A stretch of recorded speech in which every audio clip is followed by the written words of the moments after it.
ladies and gentlemen of the jury, the prosecution is not going to get that man today. No, because I'm going to get him.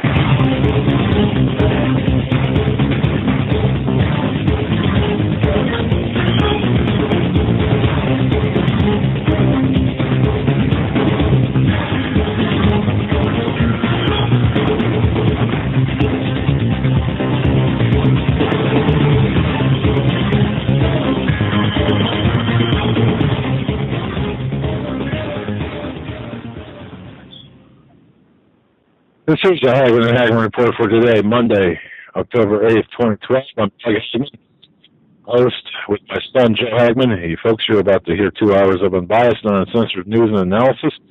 This is information we're going to be bringing to you. You need to know in these perilous times. Of course, we broadcast live each week from 8 p.m. till 11 p.m. every weeknight. That's Eastern Time. You can find us on the internet at HomelandSecurityUS.com.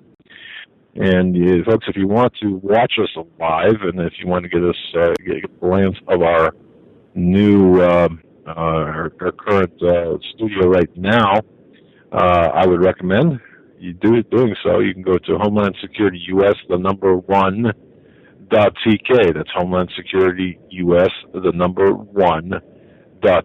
And of course, right there, you'll be able to see our pretty faces coming at you as we broadcast in front of our studio windows here, overlooking the beautiful city of Pittsburgh, Pennsylvania. Now, having said that, again, we're being broadcast in high def video on thanks to Christians United Broadcasting Network. And I want to thank each and every one of you for joining us, and thank you for your belief and your trust in us, ladies and gentlemen. We're a listener-supported broadcast. You folks have really come through and helped us. We want to thank everyone who's helped us stay on the air through your financial support, and of course, we want to thank everyone for your prayers and for your sticking with us through the good times and the bad, and through the thick and thin, and through all the problems that we've had with whatever issues have come our way. And tonight, we're going to be talking about a number of different topics, but we'll also be taking your calls at 661-244-9839. Joe, welcome to the program tonight. Glad to be here. A lot has been going on this weekend and into today, but more importantly, discovered continued research I've been doing, and leading into research you came across, and on the United Nations and some of the plans that have been looked over or kind of kept secret, and these plans are very disturbing. Some of them we've talked about earlier, but for the most part, for those who know about the report from Iron Mountain, whoever has read that, you know what I'm talking about. And we have information on that, plus several other news items today that we're going to get into. First, your right to sell your own stuff is in peril, according to an article from MarketWatch. They say this fall the Supreme Court will be ruling on a case that will upend your ability to resell everything from your grandmother's antique furniture to your iPhone 4. Now, I've heard a couple of different arguments about this. One argument is they're saying this does not apply to anything in the United States being sold in the United States. Others saying, well, yes, it does. And then there's just a lot of conflicting information about exactly what this Supreme Court ruling means. Okay, it has to. That issue is the copyright holder, the initial copyright holders, in trademark infringement issue. However, again, I've heard a couple of different things where, if a book, for example, is printed in the United States, somebody buys it in the United States and then resells it in the United States, and that's okay, because again, it's a copyright issue. Now, so there's a couple of different versions on this and a couple of different ideas, but so we have to look into that a little bit. Also, thousands march against austerity measures in Spain, in Madrid, Spain. That is from yesterday. Mitt Romney gave a speech today and supported arming the Syrian rebels in his speech. We're going to get into that. Plus, experts predict food prices will soar, leading to political and civil unrest. Also, United Nations considering a global tax. We're going to get into some of that. Also, combating military suicides. Limit access to private weapons. Proposals under discussion are intended to separate at-risk service members from their personal firearms. This is kind of a disturbing report as we see the continuation of the clampdown on not only veterans but those in the military from using their own weapons or even the right to have them. This is another step taken by the Congress, and they plan on a new amendment being introduced for the Defense Authorization Bill of 2013 that would allow, that's already passed the House but not the Senate, that would allow mental health professionals, commanders, to ask service members about their personal firearms, and if they have a reasonable grounds to believe the person is at high risk of committing suicide or harming others. And people are not happy about that. I will say this as well. I do have a homework assignment for everyone. Actually, not a homework assignment. If you guys can help, listeners can help me out a little bit. And here's what the issue is. We have today on CanadaFreePress.com and HomelandSecurityUS.com. It's an article, it's called, the title of the article is Lemmings at the Precipice of World War III. If you haven't not read this article, it's kind of a lengthy article. It's about 2,500 words, which is probably double the size of any normal article I would write. And this article stems from a very well-connected source who has been kind enough and patient enough, I wish I could give full attribution to the source to tell you just who's behind this. I really wish I could, but I can't. I just can't. But if you would read this article, Lemmings at the Precipice of World War III, and folks, this goes back to what I was saying earlier, and I think there's some urgency behind this. The urgency is this. We are fighting a proxy war with Russia. And that's what everyone's got to understand. The murder of Ambassador Stevens and 3 other Army or Navy SEAL members in Libya and Benghazi, that is a direct result of Russia saying, look, enough. We're not going to accept you running weapons, chemical and otherwise, conventional and otherwise, and assets from Benghazi or from Libya, northern Africa, into Syria.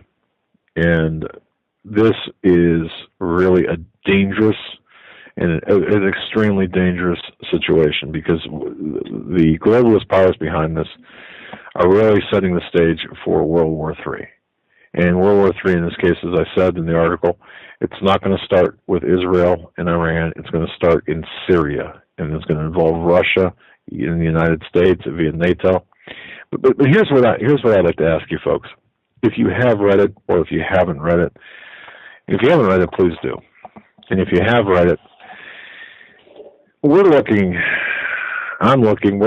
for some way to really get this word out that they're playing with fire here. The globalists are playing with fire. The puppet masters are playing with fire, and they're going to take us right into World War III. Mm-hmm. That's what they want to do.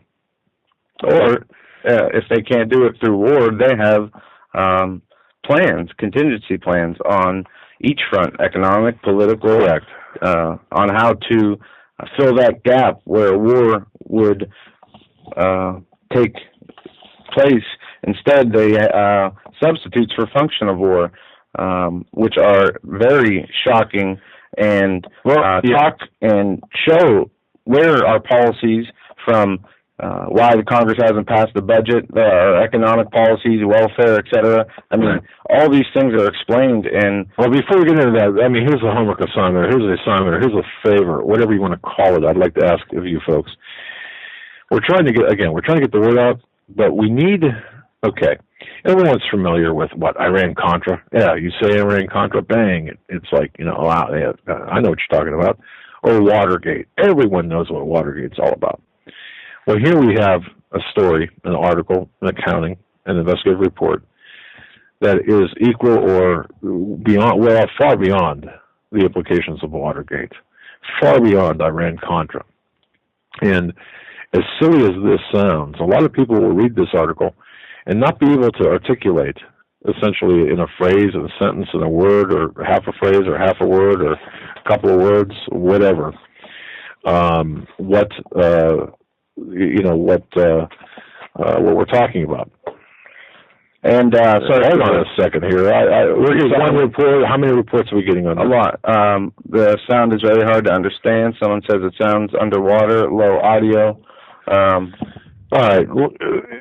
Folks, can you hear us? Or testing 1, 2, 3, 4, 5. Some people say that sound is much better. Phone playing default.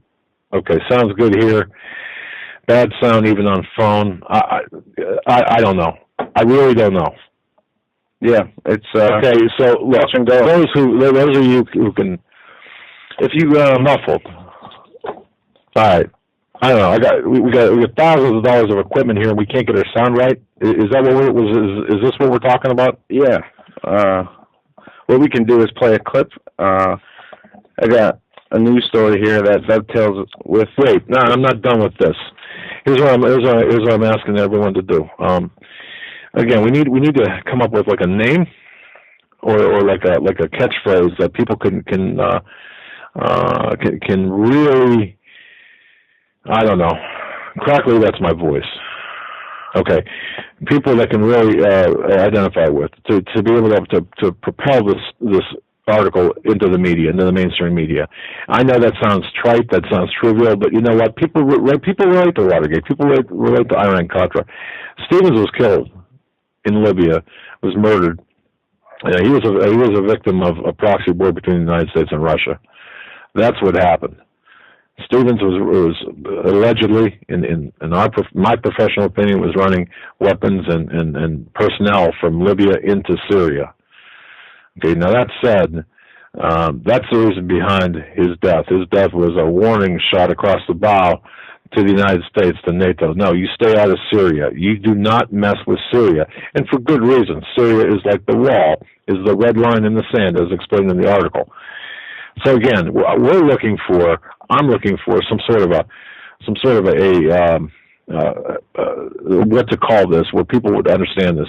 A word like Watergate, phrase like Iran-Contra, whatever. And all right, how's that?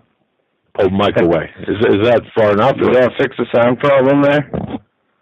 Testing 1, 2. Now is that better? All right. No. Yes. No. Okay. Yeah. Well, just keep going. Okay. So that's what we're looking for. So if you could, if folks, those who you're listening to this by way of by live or whatever, if you can just send to me via email, and all you have to do is homelandsecurityus.com, click on my name there, and an email box will pop up. Send me an email with your thoughts on how this can be couched, because again, this is like a huge, big thing. It's a big topic to digest, and what we're trying to do is really kind of get it like a catchphrase or something where people can immediately look at this, recognize it for what it is, understand it. I know it sounds trivial, but it's an important part of the process. Again, like Watergate, Iran-Contra, and the bottom line is because we all have a stake in this. We all have a big stake in this. So anyway, that's what I wanted to say. Now, I do appreciate anybody that would help us. All right, so with that, apparently we're looking at some sound issues. Troy, I don't know if it's on your end. I don't know if it's on our end. Like I said, we've got tremendous equipment here. We've got everything plugged in correctly. Our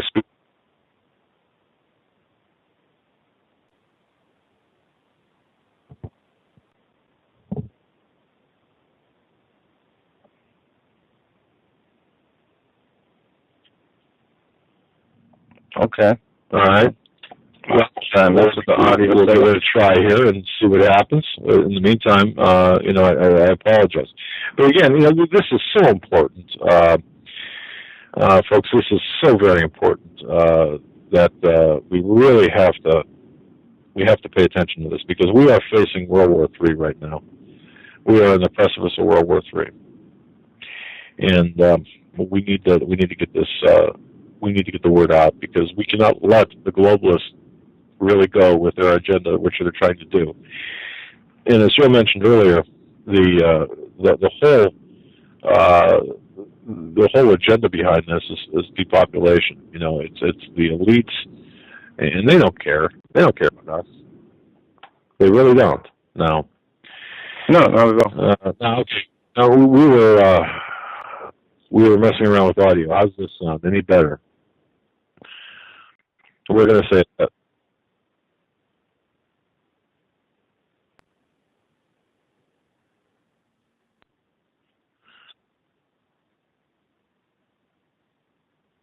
Okay, in the meantime, I'll do sign language. Okay? I'll play audio for you guys.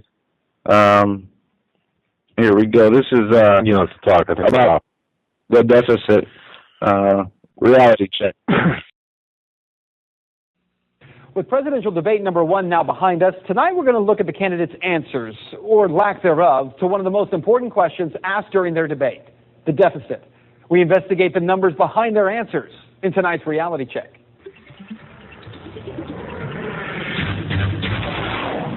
The question asked of both candidates, over the next 4 years, what would they do to cut America's deficit spending? Governor Romney went first. What things would I cut from spending?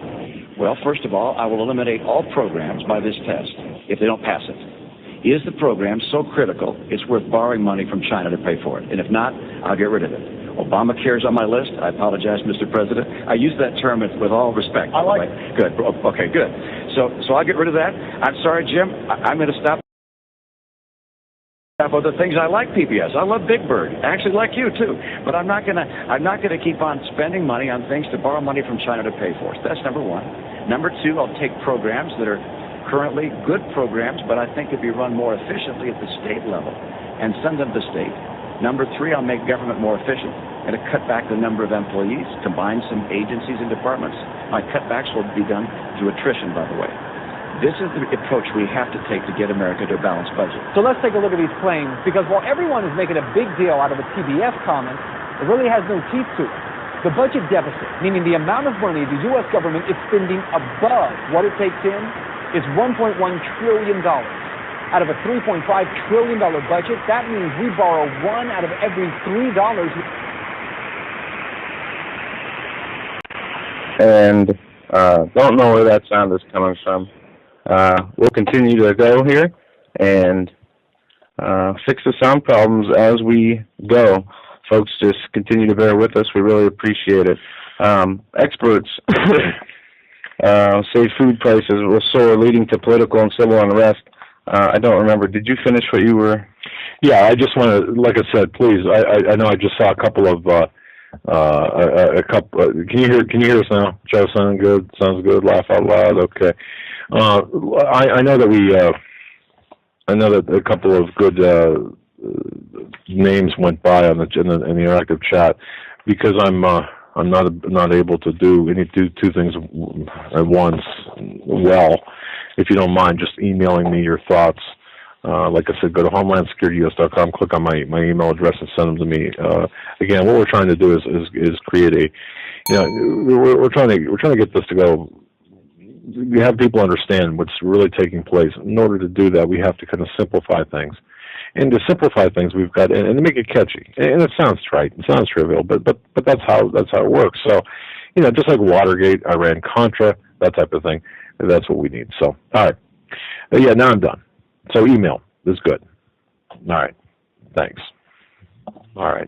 So experts expect food prices will soar, leading to political and civil unrest. The worst drought since 1996 has devastated crops and livestock across the country and opened the floodgates to opportunists hawking generally modified GM seeds. And I'm hearing an echo and a wind also after I speak. Yeah, wherever that's coming from. Yeah, here in Pittsburgh. Opened the floodgates to opportunists talking GM seed products. Worse yet, socioeconomic experts now predict that the world may be less than 1 year away from a catastrophic food crisis that could lead to even more political instability and civil unrest. They say meat and dairy products, which account for 52% of the world's food basket, are expected to become far more expensive over the next several months as farmers around the globe are going to have to slaughter millions of hogs, dairy cows, and steer because they cannot afford the corn and soybean products used to make feed. It has gotten so bad in several cases, farmers have even added candy to cattle feed because of rising grain prices. According to analysis at Rabobank, a leading agriculture investment house, there will be an initial glut in meat availability as people slaughter their animals to reduce their feed bills. By next year, herds will be so reduced that there won't be enough animals to meet expectations and prices will soar. They say that it will ultimately lead to a 14% jump in overall food prices by June 2013. If correct, the price for a basket of food commodities will climb to a record 243 points on the UN Food and Agriculture Organization. This would be an historic high, 175% higher than any previous level reached in this century.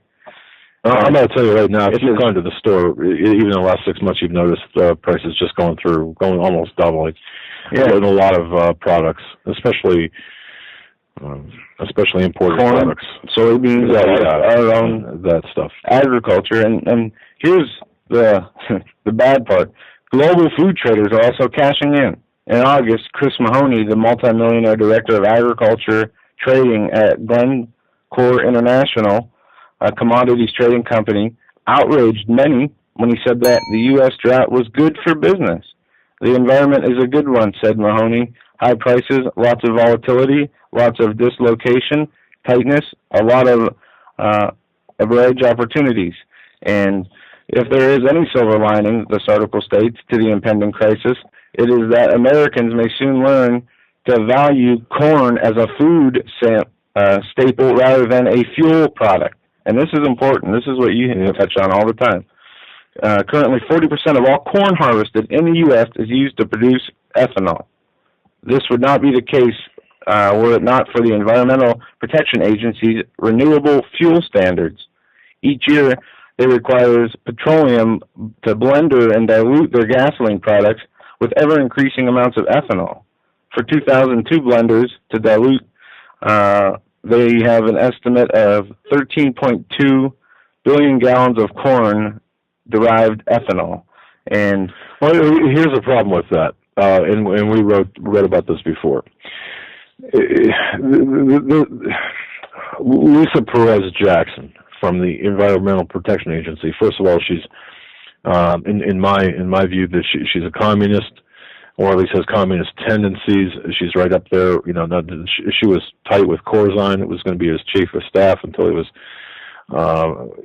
Anyway, Lisa Perez Jackson. The EPA, in and of itself, is the problem behind this because they're mandating the oil refineries to mix cellulose ethanol with the fuel. But here's the problem. There's no place in the country or even the planet that manufactures that type of ethanol.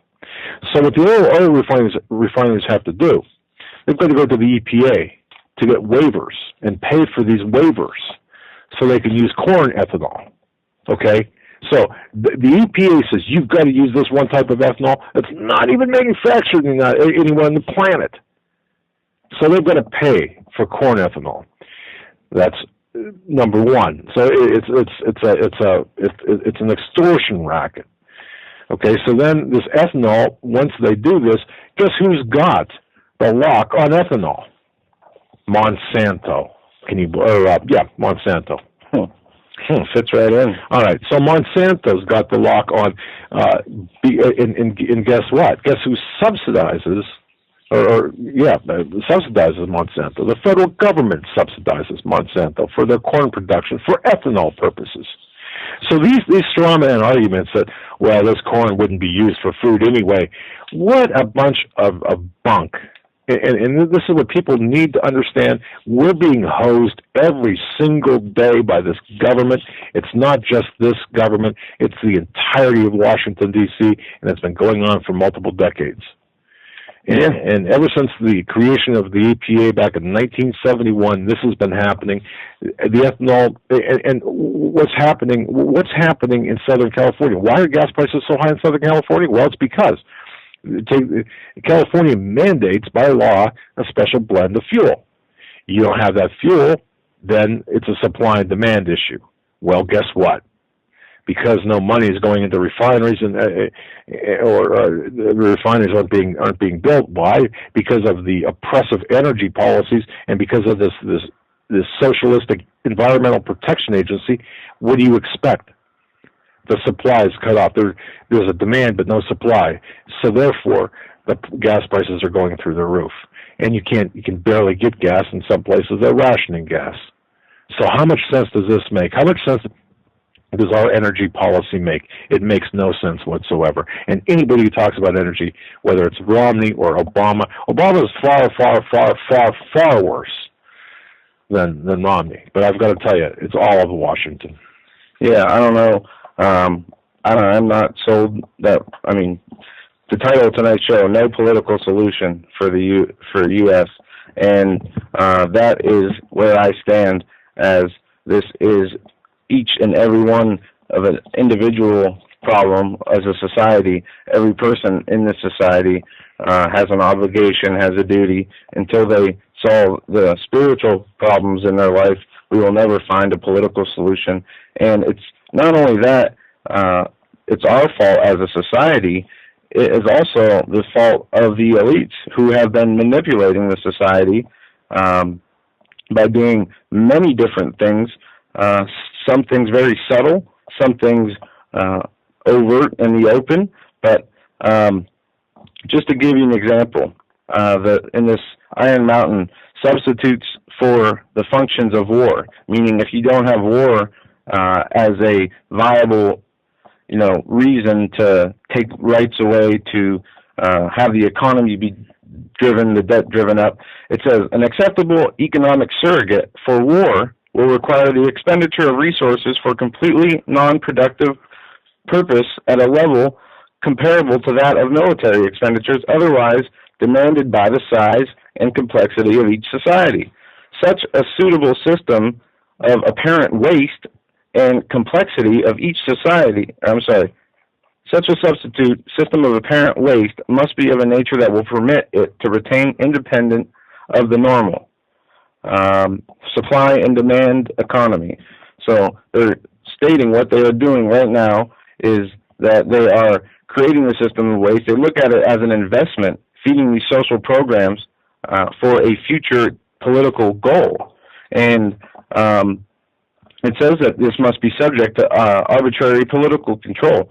And that's what we see today, the welfare, the entitlement programs, not balancing the budget. They have created an economic system that is unable to be sustained, full of waste, full of arbitrary political policies, and it is just chaos of an economic system.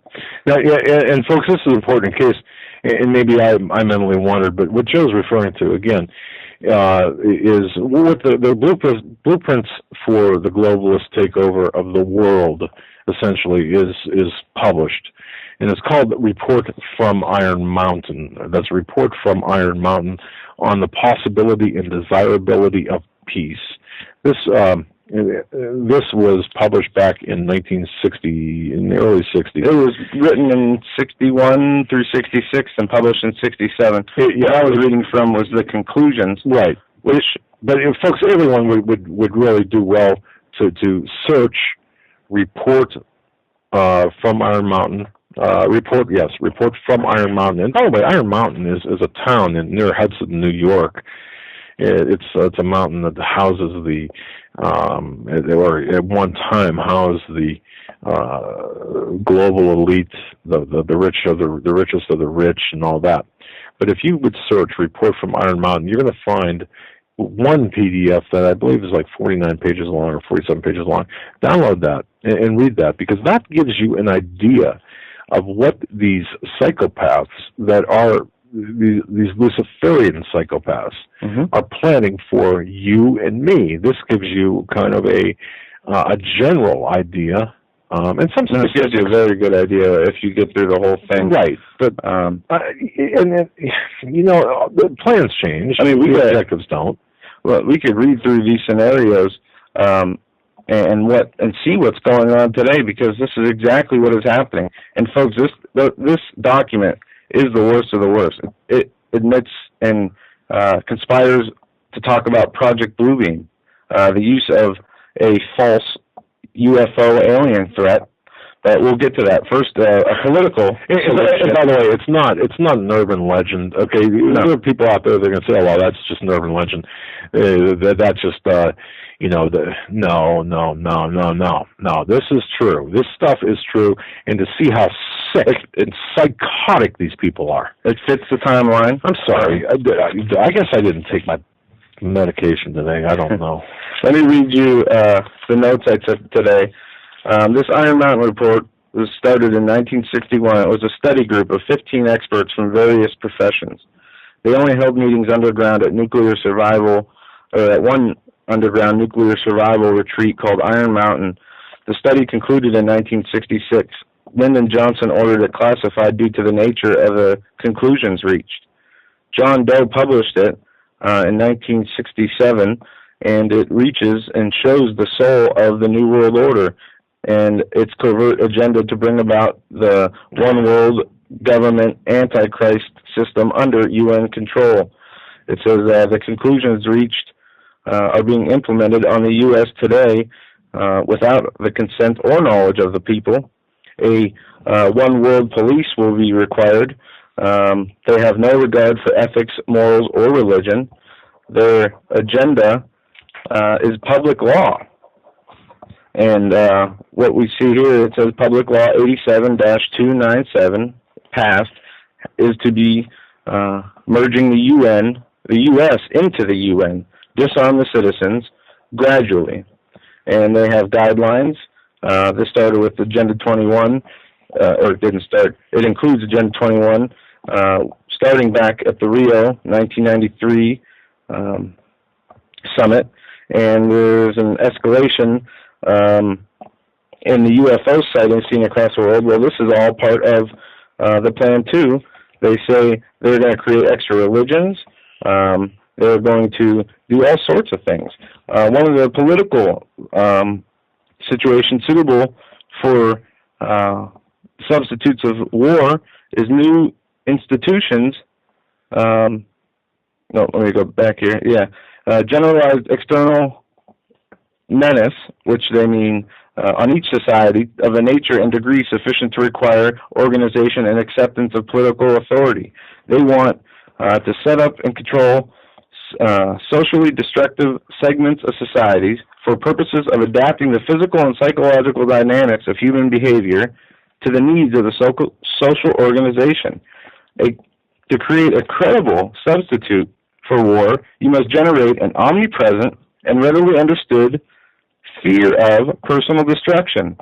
This fear must be of a nature and degree sufficient to endure adherence to social values to the full extent that they are acknowledged. So that to transcend the value of the individual human life, saying they are going to create or generate an omnipresent threat.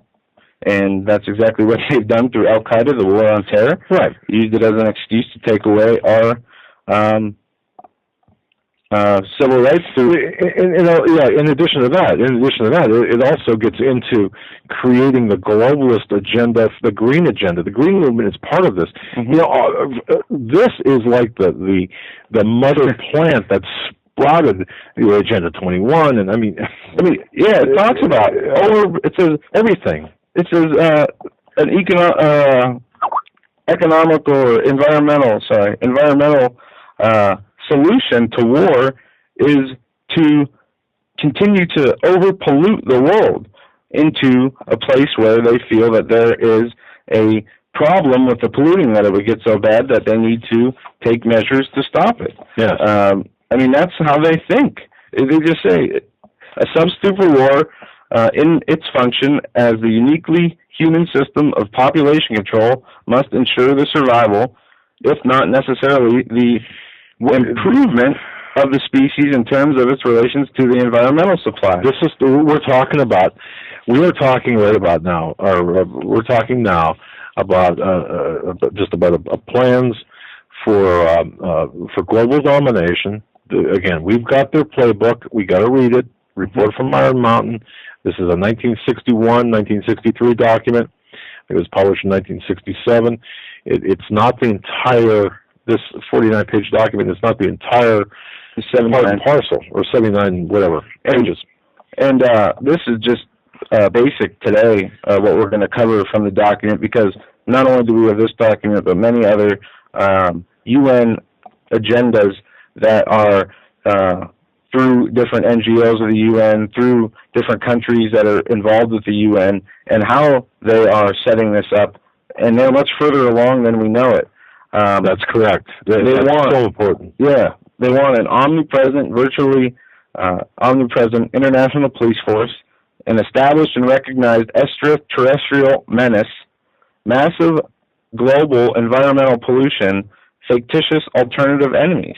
These are options that were made up in 1967. So imagine where the shadow government is today. Right. So, yeah, this is all huge stuff. Again, for your homework tonight, two things. Like I said at the beginning of the show, maybe you folks can help us out on the name. And then secondly, of course, download the report from Iron Mountain. It's in PDF format. Save it, read it, savor it, understand what it means, understand what it's saying. And from there, you're gonna have the blueprint, the architecture for the New World Order, what these psychopathic, Luciferian, devil-worshipping globalists. Yeah, I'm sorry if I sound harsh, but that's okay. They're taking Christianity out of. First of all, they're assailing Christianity. They're taking it out of schools. They're taking it out of our lives, and then pretty soon they're going to ban. The practices of Christianity. There's a war on, and it's a spiritual war, and it's a spiritual war. And before we take calls, because I want to take calls this hour, folks, if you haven't had the chance, my goodness, The Harbinger. I know you guys and ladies have read this and watched the DVDs, but it is so boy, it's Isaiah 9, chapter 9, verse 10. Isaiah 9:10 prophecies. How 9/11 really was a warning sign, was a warning shot to America to straighten up. Oh, yeah. What it was, haven't. Yeah, go ahead. Was a duplicate performance from one being in ancient Israel, where the Israelis rebelled against God and said they would turn their face and rebuild on their own.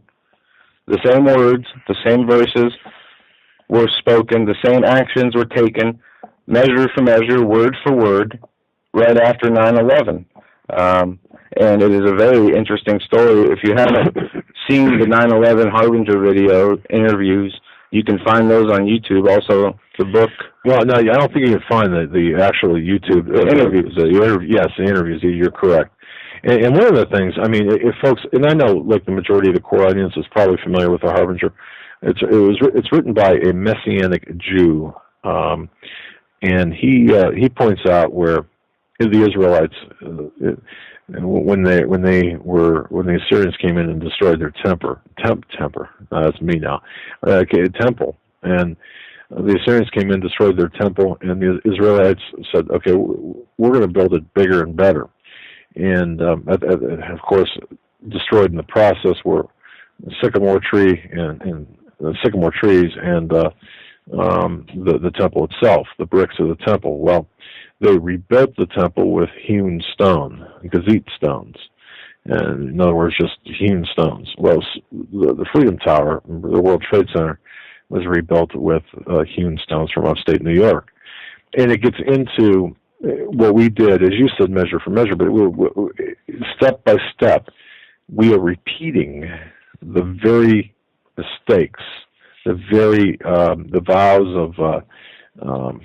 It's just, I would say it's over and beyond. I mean, because when you look at what happened with Israel in history versus 9/11, it's almost like they used the model of what Israel did, because there's without knowing it. Yeah, I don't know if they knew it or not. No, I don't think too much did. of a coincidence. No. I didn't see. Look, because I watched Daschle. I watched the other guy, Edwards at the time. Okay, live and saying we're going to rebuild and quoting Isaiah 9:10, and I don't really believe that there was any forethought or any knowledge to the meaning behind that, other than we will rebuild. And then, of course, Obama, talking about the economy, oddly uses that phrase, "We will rebuild." It's a sign of defiance. It's a spirit of defiance. This country, it's a spirit of defiance, and we have to repent. It would be well worth your time to look at the Harbinger, or to read the Harbinger. If you have a DVD, get that as well, or watch that as well. But really understand this, because I really believe Isaiah 9:10 is what we're seeing. And I think that's going to answer a lot of questions. But I don't want to. I know we're getting close to the. We gotta get to the phones. But go on. One more headline here before we get to the phones. A Southern California mayor named Eric Beaver from Costa Mesa, California. He is under fire for wanting to get rid of soup kitchens in his city. And it's not exactly,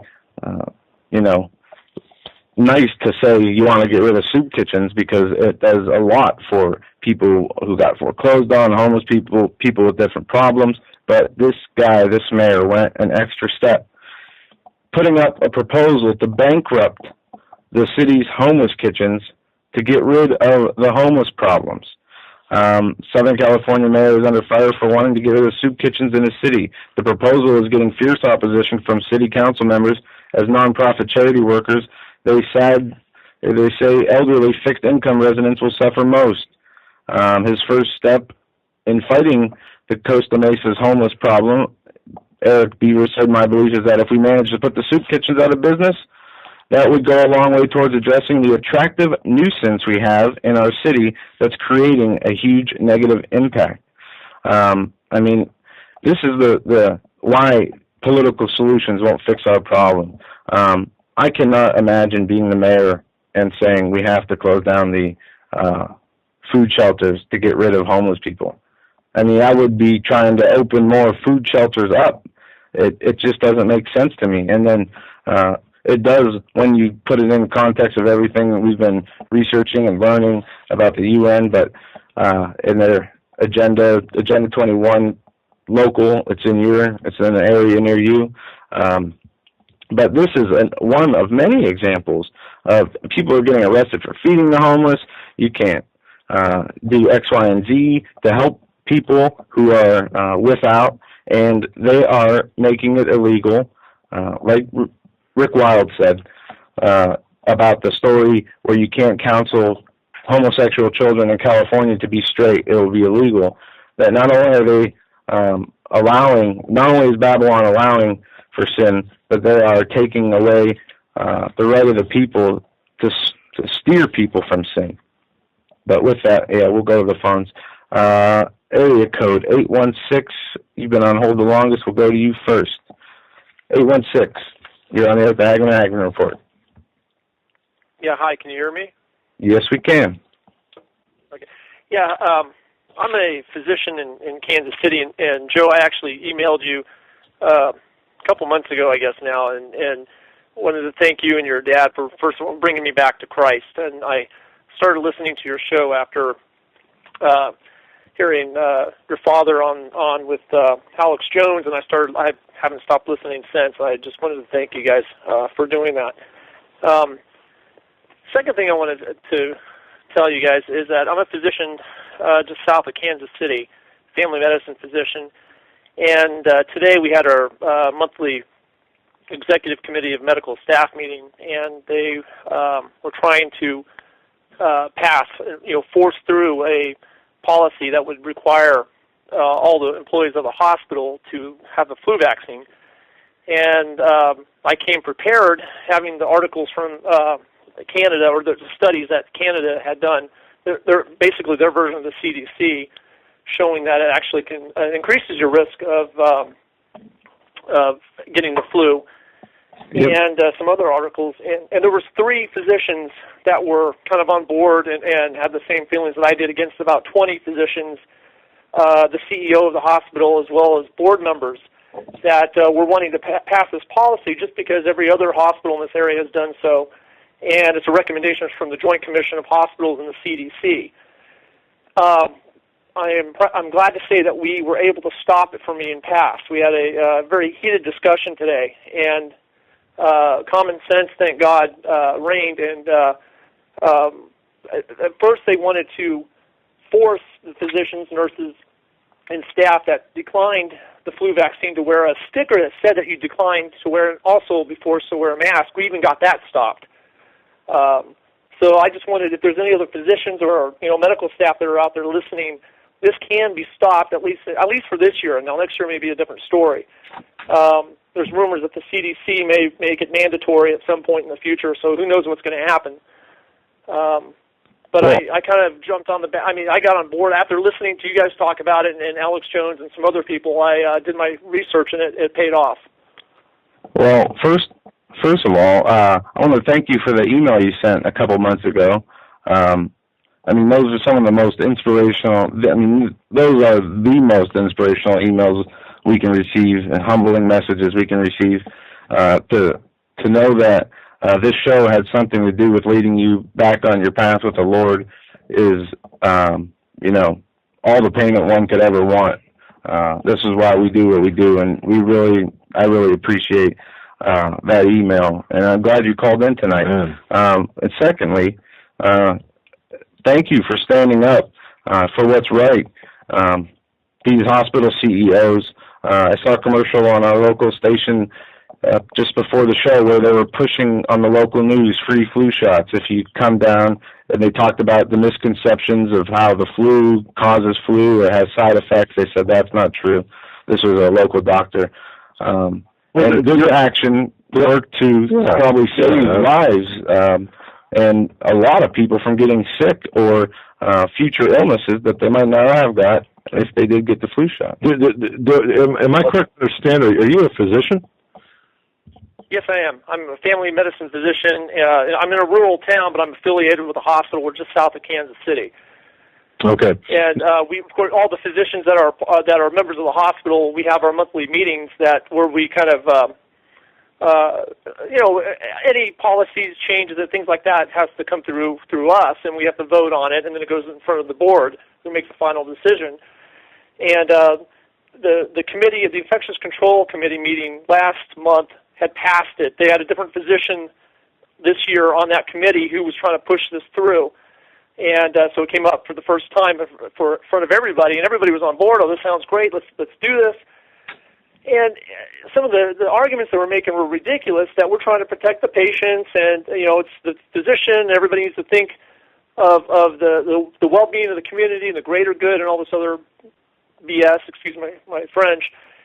And I brought up the fact that most of these patients we're trying to protect, if assuming that the flu shot works, which has been shown to not work. They never, ever get the viruses correct, never. But assuming that it does work, these patients have already received their flu shot, so they're going to be protected. So your argument makes no sense because of herd immunity. There's no reason to force everybody, because about 65% of the staff are getting the flu shot. So they're going after the other 35% that are declining the flu shot. And with herd immunity, that's enough to protect everybody. So that argument didn't make any sense. And it was just argument after argument where we're shooting down. The three of us were, and finally we were just able to get it stopped. Well, that's excellent. Wow. And the power of being right on the right side and not backing down. But we need that ideological understanding and civil disobedience, which, call it what you will, I would say that's a measure of civil disobedience. So thank you for what you've done. Tell me again, if you don't mind, what part of the country you're in? We're just south. I'm about 30 miles south of Kansas City. Okay, all right. And there's a big hospital corporation, HCA, which they own hospitals all around the country, and they've made it mandatory. And so we have several physician specialists that come to our little rural hospital, and are HCA affiliated, so they have to get their vaccine. So our hospital is trying to kind of sneak this in just because, we're not owned by HCA, but they were trying to sneak it in just because they're doing it. And that made absolutely no sense. But yeah, okay. Wow. Well, kind of off topic here, Doctor, if I can ask you this. Are you, what are you hearing out there from, if anything, from your local emergency management sources? Are they preparing for any type of mass casualty event, or does it seem like they are? Or are they talking about anything, or has it been pretty quiet? I practice in a really small town, population of about 1,000 people, and I'm friends with the chief of police.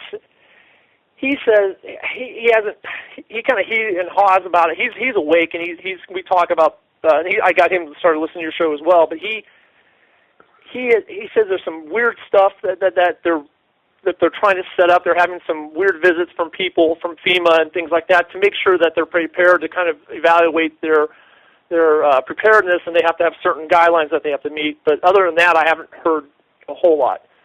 Okay. At least from him. I wish I knew more, at least in this area. Okay. Well, that's interesting by itself, and I appreciate that information. But, well, God bless you, and we will keep you in our prayers, and thank you so much for everything you've done. To take a stand. And I think that's what we need to do as Christians. We need to take a stand. And, well,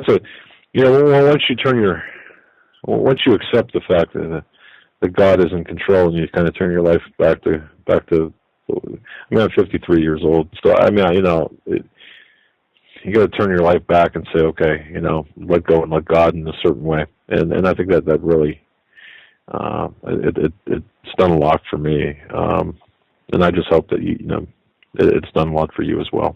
Yeah, we'll continue on that. It has, and I want to thank you guys. You have saved my life. I mean, literally, because I wasn't a bad person, but I just, as you grow up and get away from your parents, you stop going to church and just get further and further away from God, and then you don't need Him anymore all of a sudden. You rely on yourself, and it was literally, I don't even think Steve Quayle was on the first night I listened to you guys, and I just started crying after the show and prayed to God, and it's brought me back to Him, and I can't thank you guys enough. Well, thank you, Doctor, and God bless you, and thanks for listening. Yeah, and thanks for reaching out, because we can't thank you enough on, how touching that is to know. Indeed. Even if it's just one person, that's the mission. Well, hang in there, my friend, and let's talk again, okay? We will. Thank you. All right. That was a great call, and I know that let's try to sneak another call. What do you think before the top of the hour? Yeah, go ahead. Right. I have an update from a police officer source. Okay, well, let me just go ahead. Yes, go to the phones. Let's take 403. 403 area code. You're on with Doug and Joe Hagmann. Yes, good evening. It's Peter up here in Alberta. For the doctor that was just on, excellent statement as to how he was able to intervene in the decisions that were being made. I'm a little concerned, though, that unfortunately he identified himself in the hospital district he was in, which may attract some unwanted attention to that area. But aside from that, yes, he and his group were very courageous, bold, and they were able to change things, as he said, for this year. 4 items of news that I've got 4 things there I'll quickly go through, and then I've got a question for you. Syria and Turkey are still playing tit for tat across the border, which is of concern, pursuant to what you had earlier said tonight, with Syria being in there. Israel has had 3 events. Yesterday they had a drone that flew in. It got shot down, and some of the bits and pieces that they're discovering on it, it had radar absorbent fibers for some of its makeup, which makes it invisible to radar, similar to which on the American drone that the Iranians captured. Secondary for that, Gaza lobbed into southern Israel 55 rockets and mortars today, today, and then also they've set up, I believe, 2 Patriot batteries up in the Haifa area of concern. My question to you actually goes back to when Spandeo was with you I think that was last week, concerning the asteroid 2012 DA-14. According to Jet Propulsion Lab, it is supposed to be coming by on February 15th at a distance of 0.000237 astronomical units, which is very close. At the end of this week, we have one that's coming in. It's called 2012 TC4, and it's coming in at what do I have written down here? It is coming in at 0.0006, which equates to 0.2 lunar distances. And so DA-14 is going to be coming in a quarter closer back down in February. So we're into some interesting happening. When it goes by, watch, it's going to mess up some people's hair. Go on. I didn't mean to. No, on that asteroid, that is going to be coming close now. Whether it'll hit us or not, projections say no. It can always change its course. If it gets close enough, the gravitational pull, the Earth can pull it in. Yeah. A lot of things can happen between now and February. So that is something that I'm keeping an eye on, is that DA 2012, that asteroid. But I'm not too concerned with it right now. I am more concerned with the political and economic shape of this world and what that will bring before the end of this month, let alone the asteroid coming next February. But it is something important to keep an eye on because, like I said, and like you stated with the lunar distance, things can change fast, so we never know what to expect, but definitely keep your eye on that. Yeah, go We ahead. have so much happening. It's not funny, is it? And you know what? It's difficult. Caller, don't you think when you wake up in the morning? And I don't know if you go to work or but isn't it like just overwhelming? Because the first thing I do, and I wake up at usually 4 o'clock every morning, 4:30.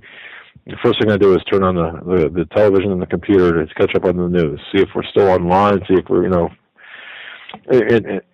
and as you go through the headlines, it's so. It just takes you really. It hits you hard, doesn't it? I mean, all this stuff coming at you.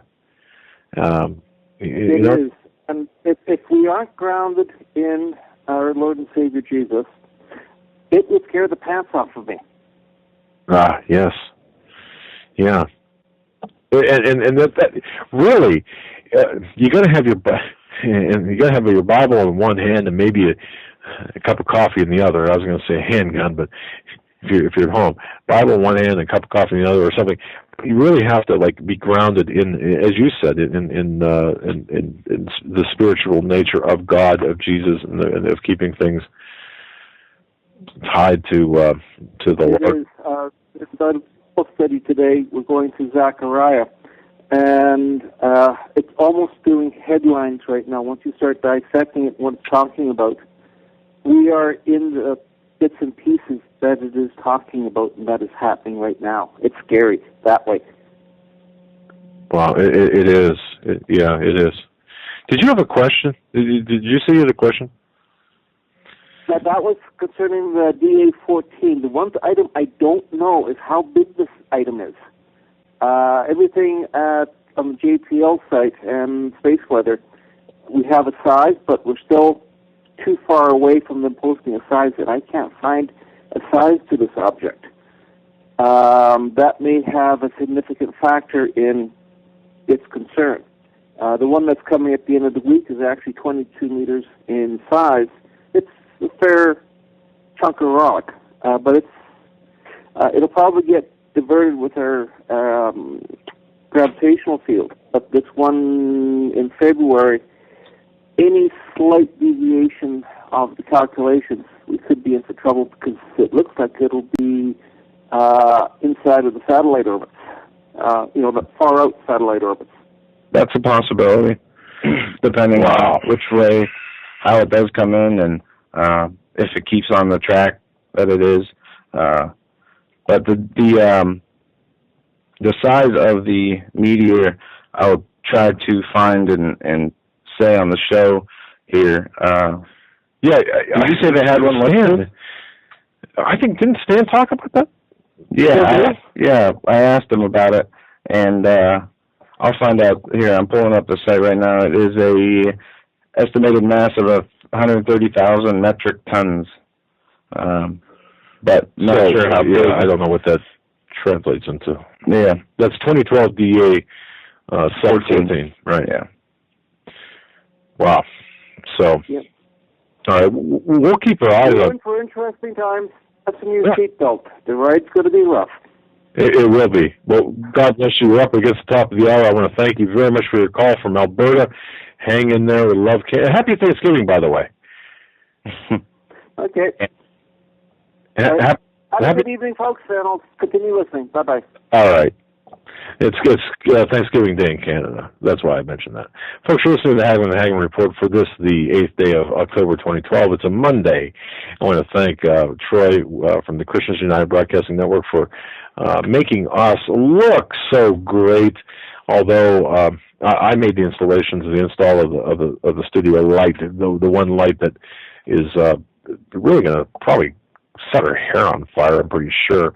It certainly has raised the temperature in the studio about 6 degrees, and it's making us look like we just have road rash, or perhaps I don't know, gone to the tanning booths and gotten red, and we need the horns and a tail. But anyway, I see here in the chat room someone posted something I was looking at earlier. There was a volcano that was erupting in Indonesia. There was also earthquakes today. I know there was a 6.3 somewhere, and the person in the chat saying 3 6-point-plus earthquakes, but I'll have to get my map out here and see how that is looking. And look for things like this to continue. We knew this was coming. We know that they will continue. There will continue to be earthquakes. They will get more severe. They will come in different places, and until that great earthquake hits, and we know what that means. But with that, we'll go to break. After we get back, we're going to hit some more news, take your calls. You're listening to the HAGMANN Report this Monday, October 8th, 2012. And folks, watch us. Homeland Security, US, the number one.dk. US, number one.dk. And it'll be fine.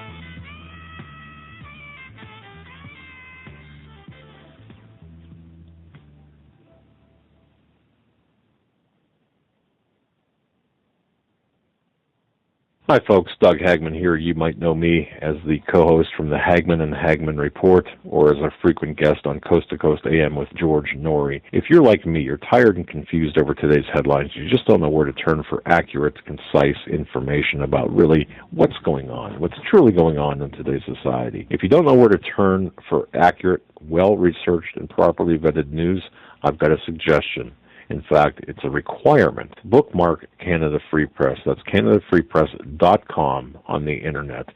It's just not for Canada. It's for news across the world. Judy McLeod, founding editor, has put together a vast array of talented writers like Kelly O'Connell, Daniel Greenfield, Dr. Eilida Johnson-Powell, a lot of guest columnists, very talented writers. Folks, that's Canada Free Press at CanadaFreePress.com. Now mobile friendly. Follow on Facebook, because without America, there is no free world. Survival of the fittest. In any and all situations, survival is your number one priority. That requires being tough and thinking smart. And the folks at Freeze Dry Guy are going to help you do just that.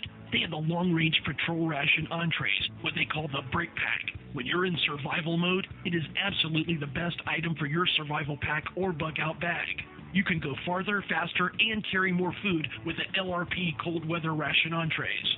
Not only do these long-lasting, durable entrees help sustain you or your family through the harshest environment or situation, they are by far the most delicious of their kind. No contest. With a variety of tasty entrees, you can't beat the LRP Brick Packs. Let Freeze Dry Guy help you in your survival situations. Go to freezedryguy.com. That's freezedryguy.com. Or call 866-404-3663. That's 866-404-FOOD.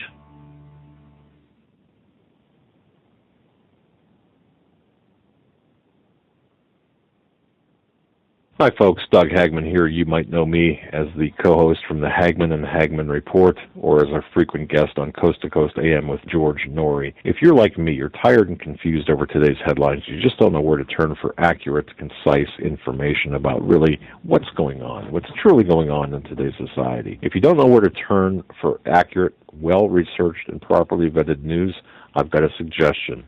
In fact, it's a requirement. Bookmark Canada Free Press. That's CanadaFreePress.com on the Internet. It's just not for Canada. It's for news across the world. Judy McLeod, founding editor, has put together a vast array of talented writers like Kelly O'Connell, Daniel Greenfield, Dr. Eilena Johnson-Powell, a lot of guest columnists, very talented writers. Folks, that's Canada Free Press at CanadaFreePress.com. Now mobile friendly. Follow on Facebook, because without America, there is no free world.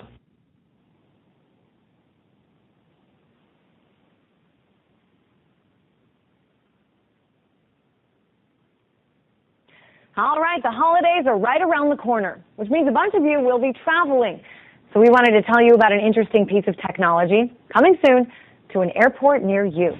I'm talking about new laser scanners, capable of detecting every tiny trace of any substance on your body. So the stated purpose of this is obviously to find gunpowder or bomb-making materials, but it can also trace the level of adrenaline in your body, not to mention tiny bits of marijuana that might be on your clothes or skin, even the crumbs from the Cheerios you had for breakfast. It's all outlined in an article in Gizmodo. The company behind this technology is Genia Phonetics, subcontracted by In-Q-Tel to work with the Department of Homeland Security.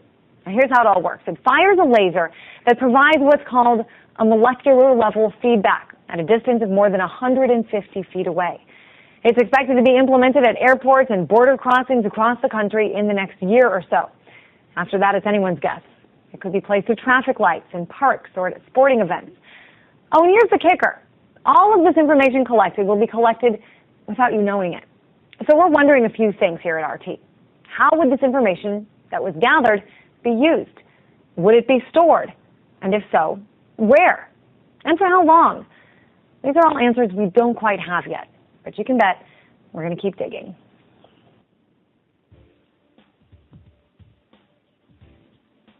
Hold on to your seat. The Hagmann and Hagmann flight is now taking off.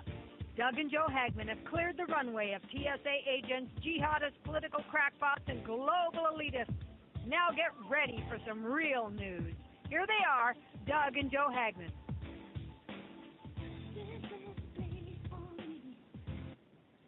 And welcome back, ladies and gentlemen, to hour number 2 of this Monday, October 8th edition of the Hagmann and Hagmann Report. We had a lot of information and a couple of good callers on the first hour. Starting out the second hour, I want to get to a report here, and we're going to go to calls while covering some other news. This is from I can't name the person, I can't name the town, but there is somebody who used to be one of the Obama martial law takeover deniers. Never believed in it. It's an officer, a law enforcement officer, for 24 years, and he's worked at top of his force for many years. There's his story. Several people were promoted into positions that did not make any sense. They had no experience in handling the new jobs. Like, for example, they put people into SWAT who never had worked with SWAT or knew anything about the SWAT teams, placing someone in the aviation unit who has never flown. And then all of a sudden, the department started buying large numbers of M16 assault rifles. This person found it to be strange, but kept on doing his job, minding his own business, until the department purchased one of the big military armored tanks. So they started to ask some questions. Yeah, listen to this.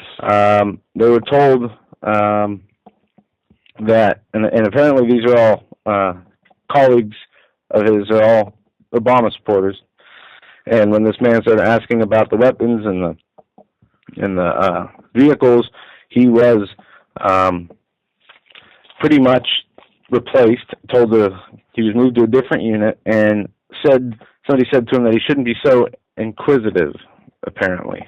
And he finds this all asking questions very strange. He still has no idea what's going on. He says on the surface everything looks normal, but if you look harder, there is something very, very wrong going on.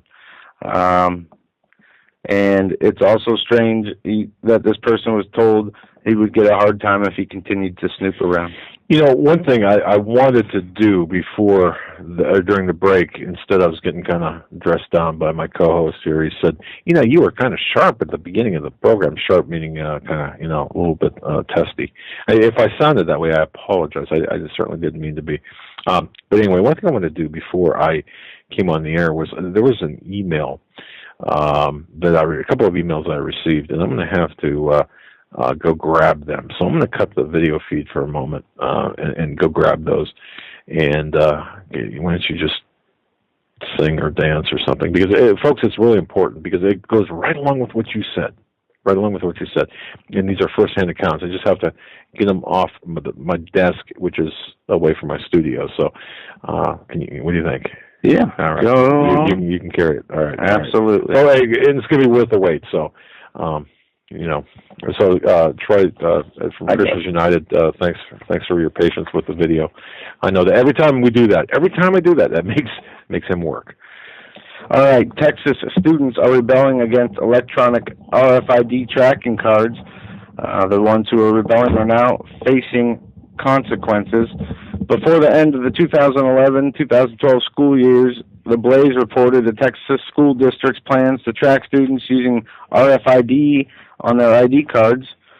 With classes in the San Antonio district school now well underway, the system was implemented on October 1st. Some students are rebelling against this required card. John Jay High School and Aaron Jones Middle School within Northern Side Independent School District issued each student a card using an RFID responder to their location in an effort to boost attendance. Earlier this year, reports of officials saying they've experienced to gain more funding from the state due to improved attendance levels.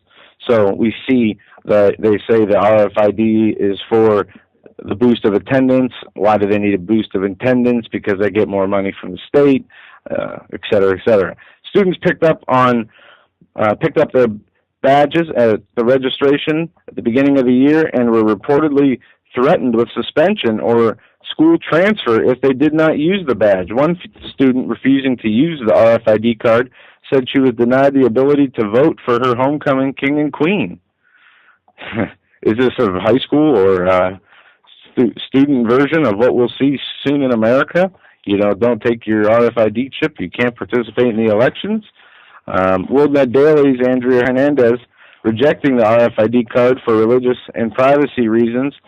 Still, she tried to use her old card to supplement required identification. About 2 weeks ago, when I went to cast my vote for homecoming king and queen, I had the teacher tell me I would not be allowed to vote because I did not have the proper voter ID. She said, according to WorldNet Daily, I had my old student ID card, which they originally told us would be good for the entire 4 years we were in school. He said I needed the new ID with a chip in order to vote. Hernandez told WND she is not alone in rebelling against the badges. Other students have joined her as well. Hernandez's father, Steve, is also taking the issue with the badge. Eventually, his daughter was permitted to use her old badge, but there were consequences. Deputy Superintendent Ray Galindo wrote to her father to not having the tracking card, not being able to vote for homecoming court was one of the problems she was going to run into. He told me in a meeting that if my daughter would proudly wear her student ID card around her neck so everyone else could see, he would be able to quietly remove her chip from her student ID card, Steve Hernandez explained. He went on to say, as a part of the accommodation, my daughter and I would have to agree to stop criticizing the program and publicly support it. I told him that was unacceptable because it would imply my endorsement of the district's policy, and my daughter and I should not have to give up our constitutional rights to speak out against a program that we feel is wrong. Steve Hernandez is not the only parent to protest the CHIP's late September school board meeting. Several individuals came forward and voiced their concerns. I have an audio uploaded ready to go from one of the people at the school, and we're going to play that for you. It's very short. It is a minute long, and they say the Attorney General stands with students protesting RFID tags in San Antonio schools. Here it is. For 17 protesters ready to take aim tonight at a tracking device and those student ID tags in the Northside School District. But at a board meeting tonight, the trustees said they've heard enough in the past, and they allowed 5 people to speak. Protesters want the district to stop using the tracking devices or chips in student ID tags now being tried at John Jay High and Anson Middle Schools. The district says it's a pilot project that's meant to keep students safe and to monitor their attendance while they're on campus. We're told the district could gain millions in state funding if it can correct attendance issues at those campuses. Protesters, however, say the microchip badges violate the students' right, and they might be a safety risk. We saw the committee or the commission restrict the number of citizens who could speak from 17 to 5. That is an incredible violation of the people's right to participate in their government. The district says it is not backing away from that ID project. Officials say they'll enforce the rules about students wearing them at all times on campus. And there you have it. Has executed its 9th. There you have it. They will continue to punish those who do not wear the RFID badges. And this article continues. The organization Chip Free Schools writes in its position paper that sees tracking students with RFID cards as not only a threat to civil liberties and privacy, but also notes the potential for health risk from electromagnetic radiation. Even with these complaints, though, the district spokesperson, Pascal Gonzalez, told Wired magazine last month that the opposition to the cards as a whole has been minimal. The school district will evaluate how the pilot program goes and could institute it into the NISD's more than 100 other schools in the future.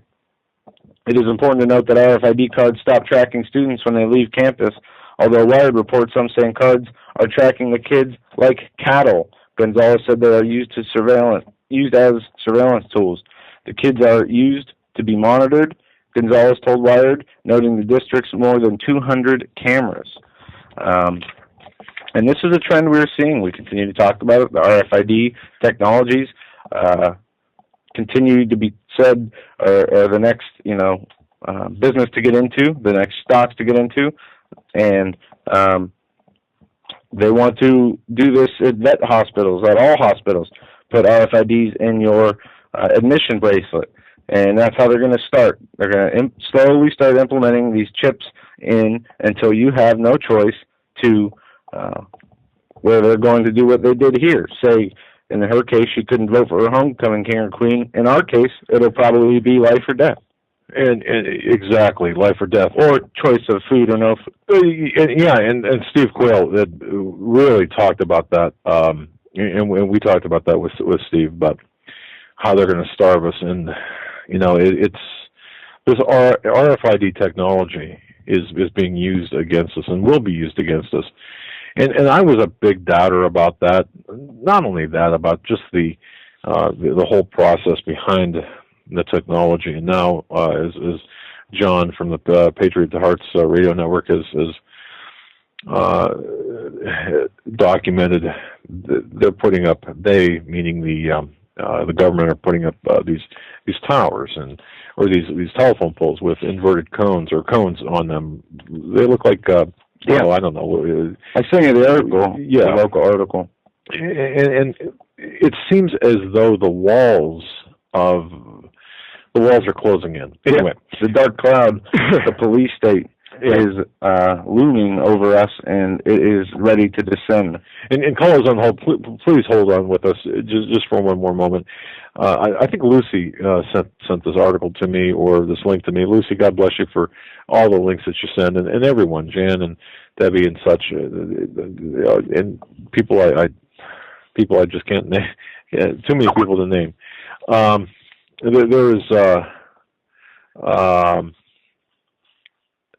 There was an article, and you know what? I don't know who wrote this. It might have even been Fix the World Net Daily. Anyway, Americans now sensing danger. And this article states that an article from Monday Morning caught this author's eye this week, titled "Faber Warns Everything Will Collapse." Now, the Faber is an economist. In response to Bernanke's stimulus QE3 plans, as well as the Fed's prediction or predilection to print money, economist Mark Faber appeared, and I'm sorry about screwing up that name.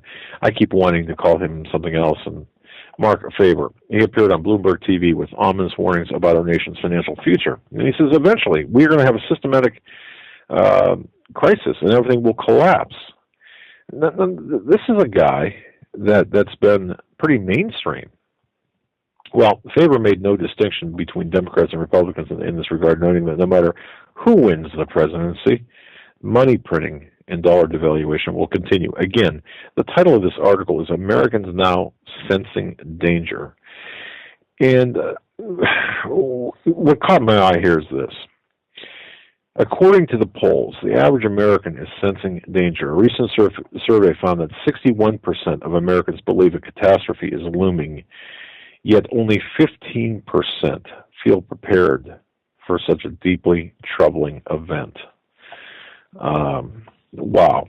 So if we can, through our outreach of this program, help, if you're part of that 15% where you're feeling unprepared for a deeply troubling event, and regardless of what it is, if it's food, if it's preparations, tactical preparations, I really don't believe we've got a whole heck of a lot of time. I don't know how much time we've got, Joe. I don't think you do either.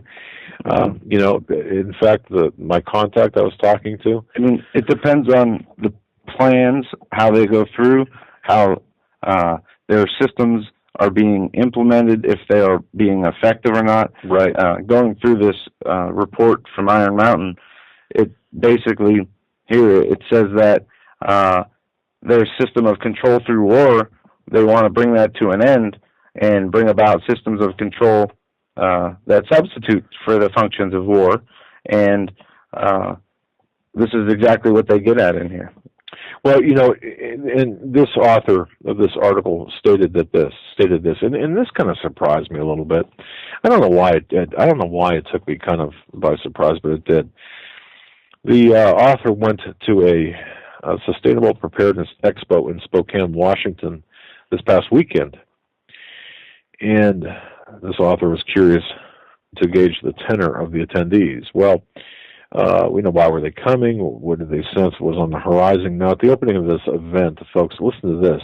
The lines to get in were around the block and then some. Several thousand people, some of whom had come from hundreds of miles away. They patiently waited to enter the convention hall to gather information on growing their own food, safeguarding their finances, and otherwise becoming more independent and self-sufficient. Now, I wonder if the clergy was represented there, or the watchmen, the Christian watchmen were represented there. It's just my thought. I don't know. Maybe that wasn't the place for that. But, as we talk about all the time, we can make all the tactical and practical preparations, and which is good because, we have to be practical. Because we don't want to be so heavenly minded that we're no earthly good to people, right? Nor do you. we serve, or we attempt to serve folks, you know, Joe and I at least, and I know a lot of the people we talk to, a lot of you guys and ladies serve as watchmen. And thank you for that, because we in addition to this, Americans now sensing danger. The expos, the preparation expos, the volume of people attending this, it's so incredible. Everybody I talk to, well, not everybody, almost everybody, is saying, look, there's something coming. Something is coming. They could feel it. It's down to their core. I mean, and people that normally don't talk this way are talking about this. I just wanted to bring this up because, again, this 61% of Americans believe a catastrophe is around the corner, yet only 15% feel prepared for it. And yes, that's what I ran to my desk to get. It's just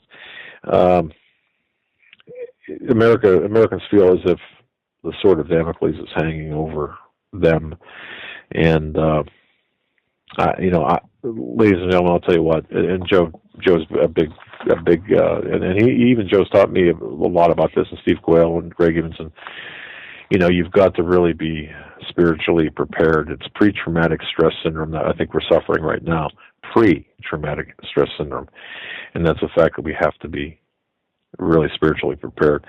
And I feel more comfortable in the spirit, having prepared in the spirit, because when I went to services on Sunday, that was part of it. It was the sermon was about Shadrach, Meshach, and Abednego when they were tossed into the furnace of fire, and you know they were spiritually prepared with the armor of God.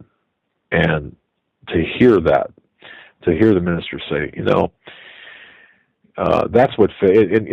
If I can just extend this just a little bit, Joe, I really didn't think about this, but the king that says, you know, toss him into the fire. Who was that? Nebuchadnezzar, I believe. Anyway, they tossed Shadrach, Meshach. Okay, they said, we want you to really stoke this furnace up, like, you know, 3 times more than what it normally is. I mean, you get this baby just fired up and cooking and hot.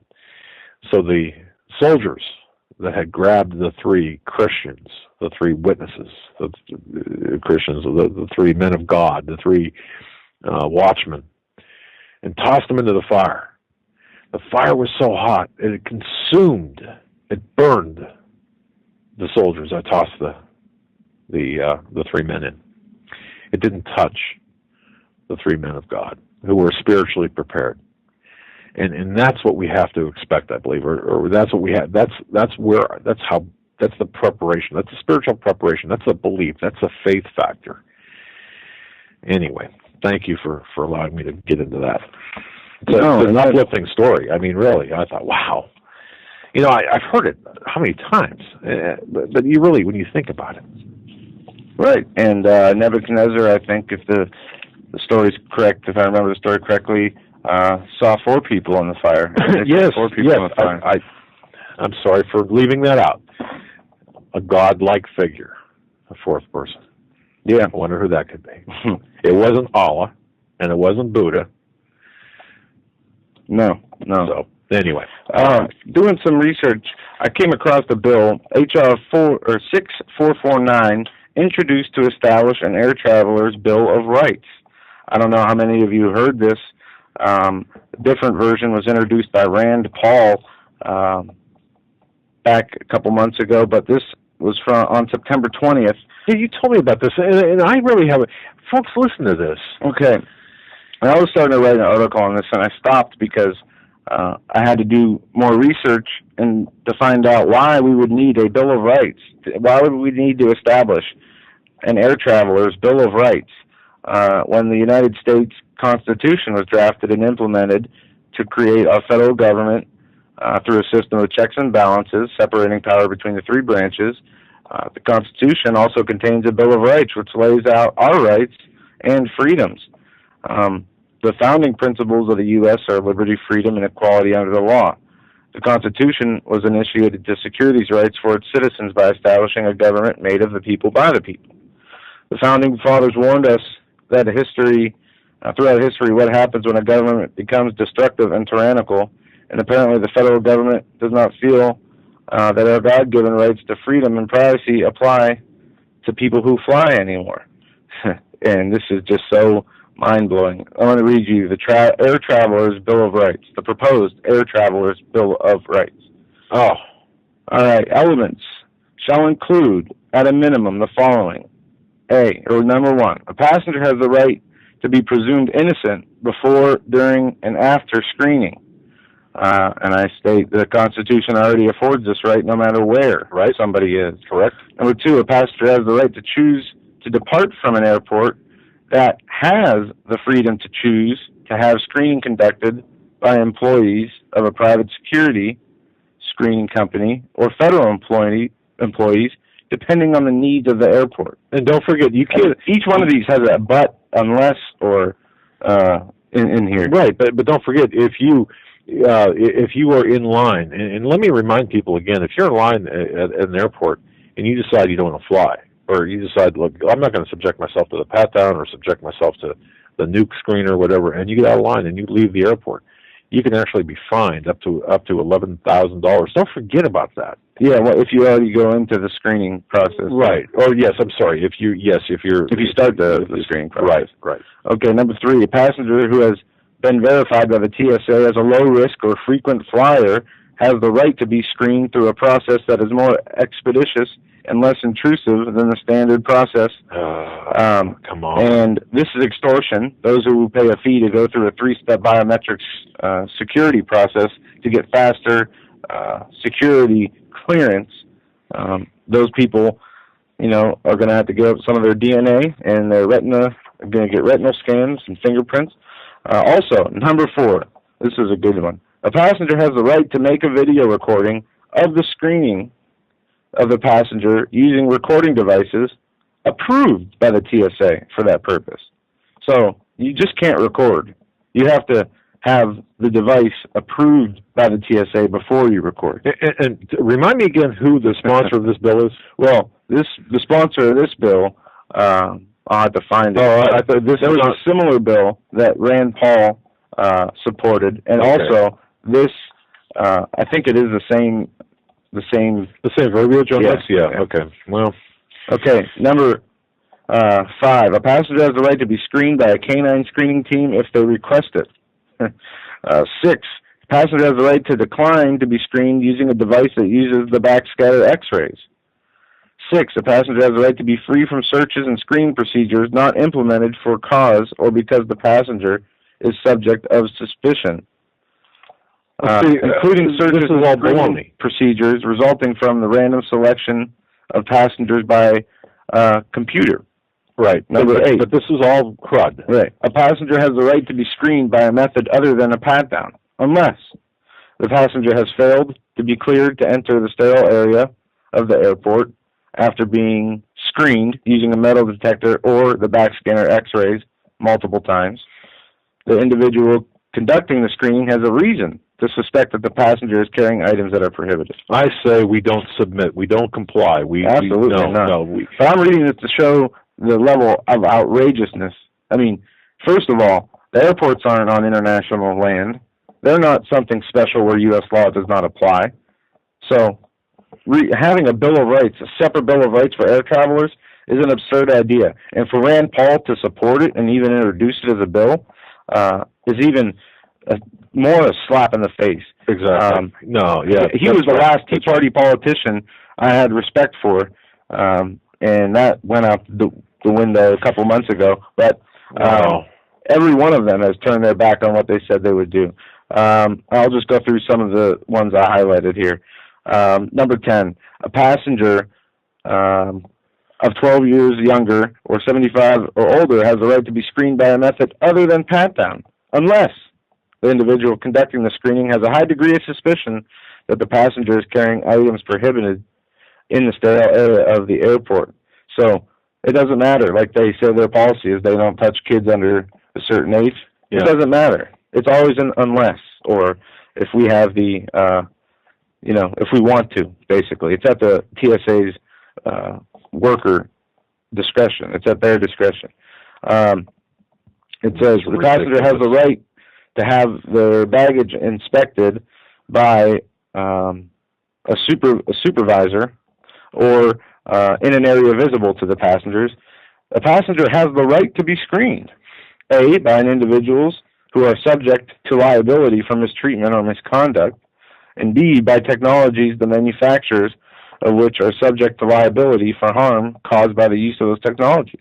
I found that very interesting, because what harm could you receive from using the backscatter X-rays? Yeah. Oh, of course. Well, yeah, don't get me started. We will not comply. We will not submit. We will not go through this. We are TSA more than it's two other things in this bill.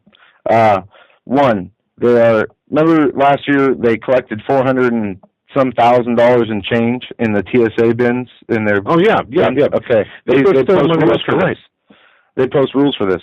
10% of those funds left in the trays will go to somebody, airport or an airport or a TSA group who wins the Air Traveler Bill of Rights Passenger of the Year Award. Come on. Yeah, and also Section 5 of this bill, expansion of pre-check program. They talk about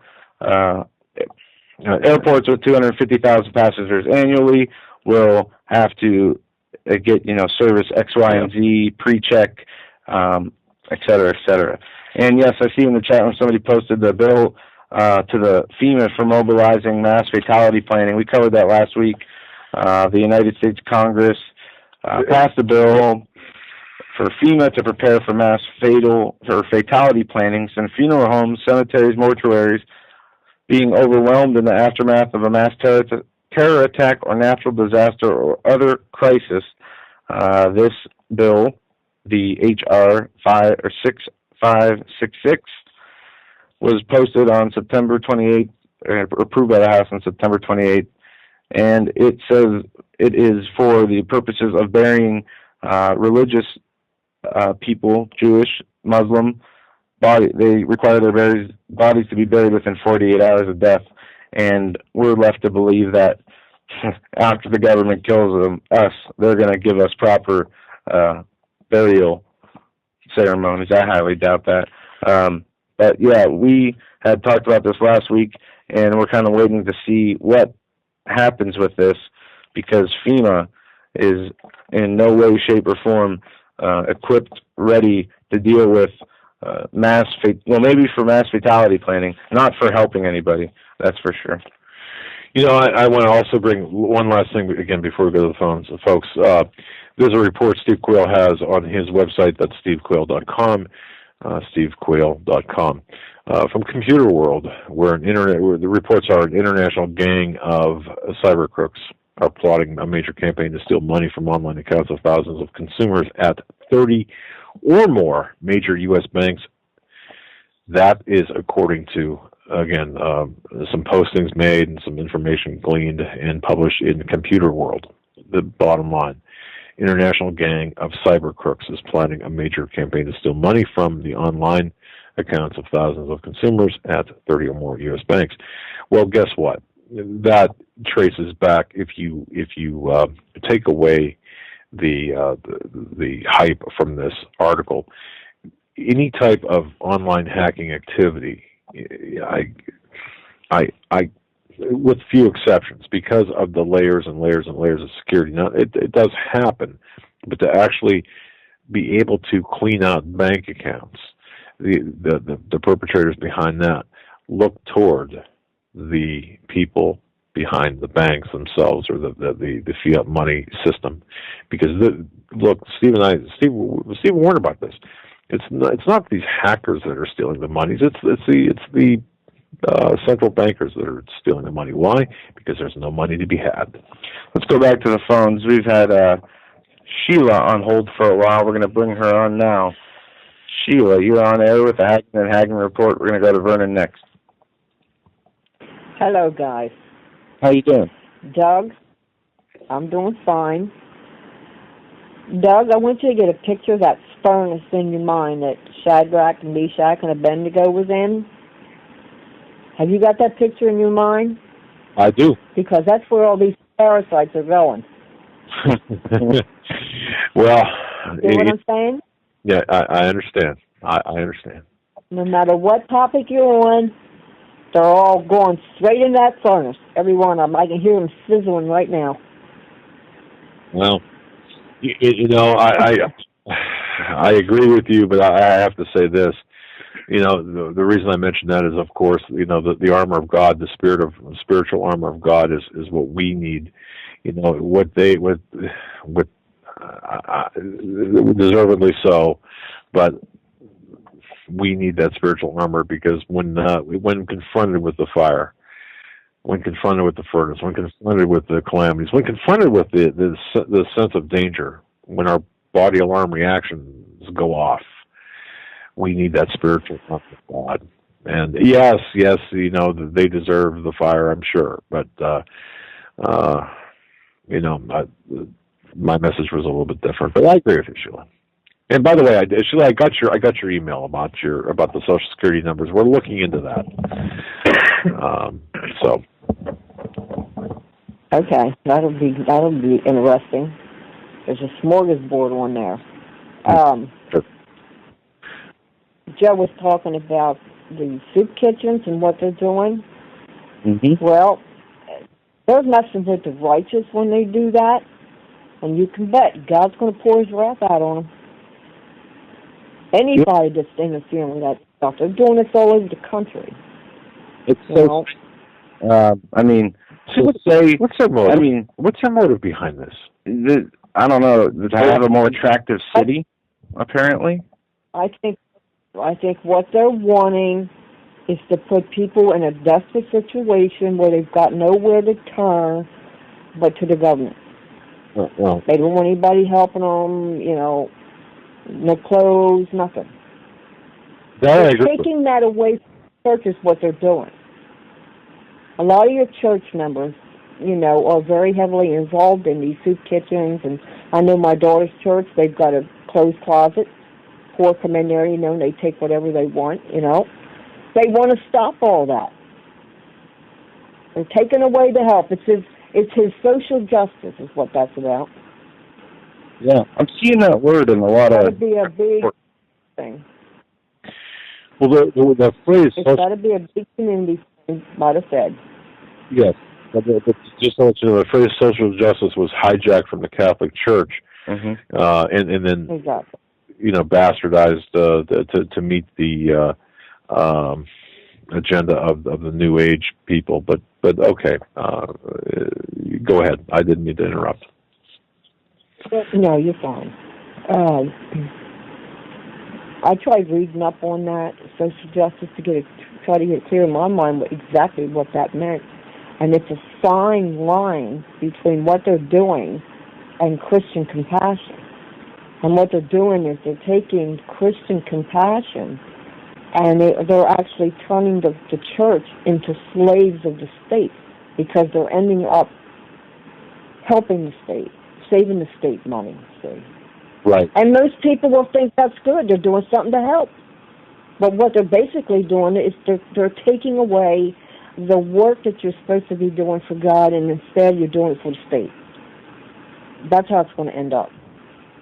Yeah, how it's going to end up is abolishing the religions and making people come together under goodwill and these, you know, veiled names for charity, and they're going to make it sound that they're going to package it really nice for those people. I mean, you see our society now, people who believe in the teachings of Jesus Christ are completely considered radicals, I mean, to an average person.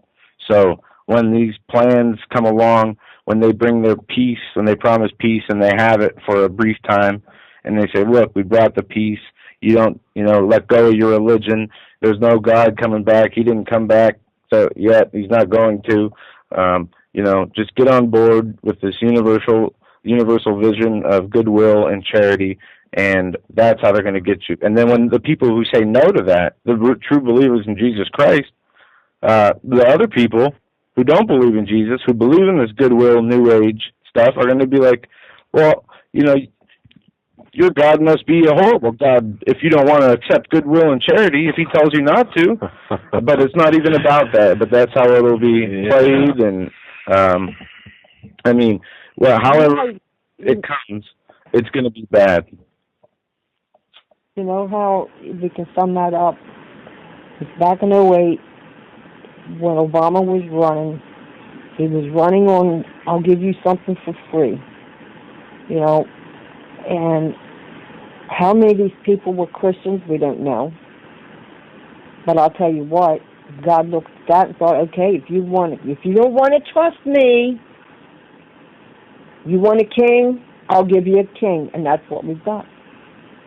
Well, yeah, look what happened to look what happened in the Venezuela elections. Hugo Chavez came out a winner. Yeah.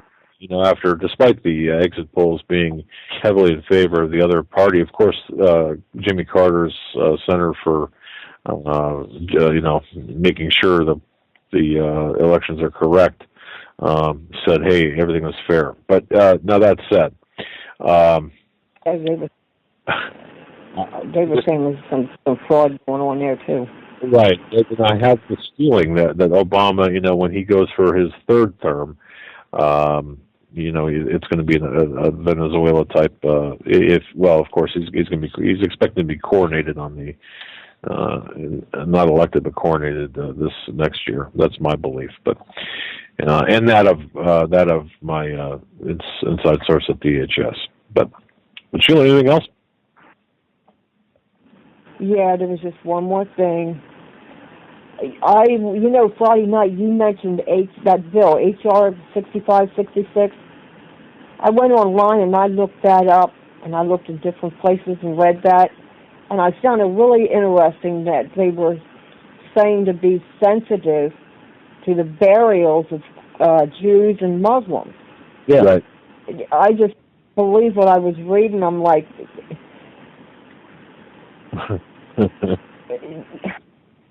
you can't even grasp that. Yeah, no, it's unreal. But anyway, it's just weird. They have no intentions, or do they care to bury anybody by their really? The way they're supposed to be? They want to kill us. Oh, you know, I read that. Like, oh, isn't that special? I mean, you know, it's just sickening. You can just, I mean, they're so blatant with what, you know, that something's coming here. But anyway, I just wanted to say that all your listeners, everybody out there, these people are banking on unrest in this country, and we can't let that happen. Absolutely. And to tell, because the thing that's holding them back is the people with the guns. Yeah, well, and I believe that. I don't see a gun grab coming. I don't think it would work well, but I see a lot of things that would have an indirect result of us not being able to use our weapons. And I won't get into that right now, but I don't see a flat-out gun grab coming, like Katrina style, because I do think I would have a great ending, but. I can see where they'd ask us to turn them in because, hey, we're hungry. You want food? Here's a way. You know, come to the refugee center at 1,500 hours. Turn in your weapon, and that's how it would be. So, but Sheila, thanks for the call, and thanks for listening. God bless you. God bless you, my lady. You too. All right. Bye-bye. You know, I want to say this: the mainstream media, well, I don't want to say mainstream media. And by the way, the lines are open at 661-244-9839. That's 661-244-9839. We're going to Vernon next. Oh, Vernon, I'm sorry. Go ahead. All right, Vernon, we're bringing you on. You should be on now. Okay, gentlemen, God bless. How's everyone doing? Very well. Thank you, Vernon. Great. Oh, great. Look, there's just so much information going across this wire today. Calls and the information that y'all are bringing out.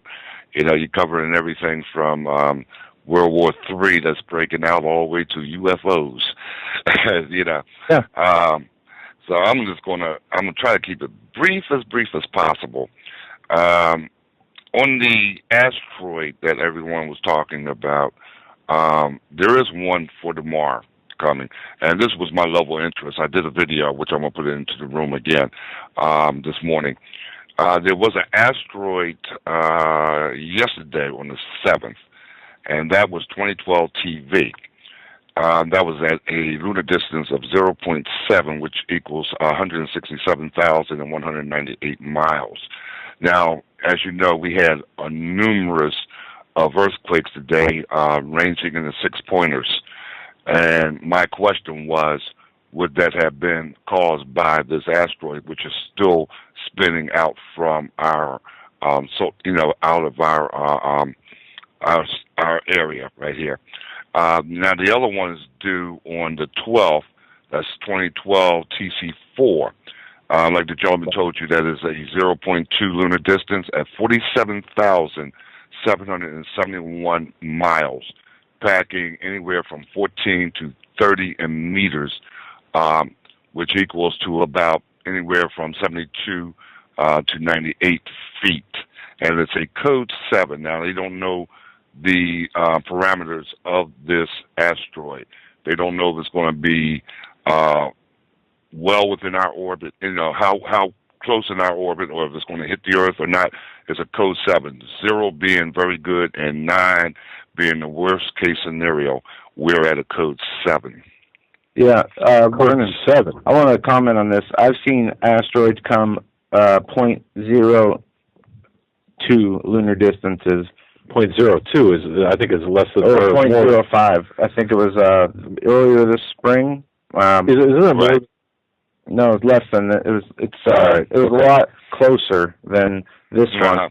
But as when this one goes by, will it ruffle our hair? I mean, is that close where it's we're going to feel the wind from it, or what we're seeing here is they always have the near Earth asteroids. The JPL has the near Earth asteroids listed in the orbit diagrams, but we see a lot of this, especially lately. These new ones pop, and you'll get like 2 or 3 of them that'll pop up in a real close period of time. And Vernon and Joe, let me ask you guys this: wouldn't this speak to more the birth pang effect? Signs in the heavens, rather than it's not the asteroids; it's the fact that we're seeing them, and we're seeing more frequency of them. Yeah, that's pretty much my point. We don't know what's going to happen, when it's going to happen, okay? Right. As far as the asteroids are concerned, like Joe just said, there have been asteroids that have been much closer, that had actually skimmed the Earth, but we didn't find out about it till the day after, and sometimes even a week after. Type thing. But here's the point. The Earth being off its axis right now, got knocked off its axis twice. We had the event with Jupiter where they had this, a meteor, they assumed that it was a meteor that hit Jupiter and had the Big Bang on Jupiter, and so many events are taking place. Like you said, Joe, there'll be signs in the sun, the moon, the stars, and the heavens, okay? And Christ did tell the disciples, when these things begin to happen, then look up, for your redemption draweth nigh. And the asteroids is just a part of the puzzle, okay? The events that are happening in the heavens is just part of that puzzle. Here we have Syria going on. Here we have unrest in Israel, naturally.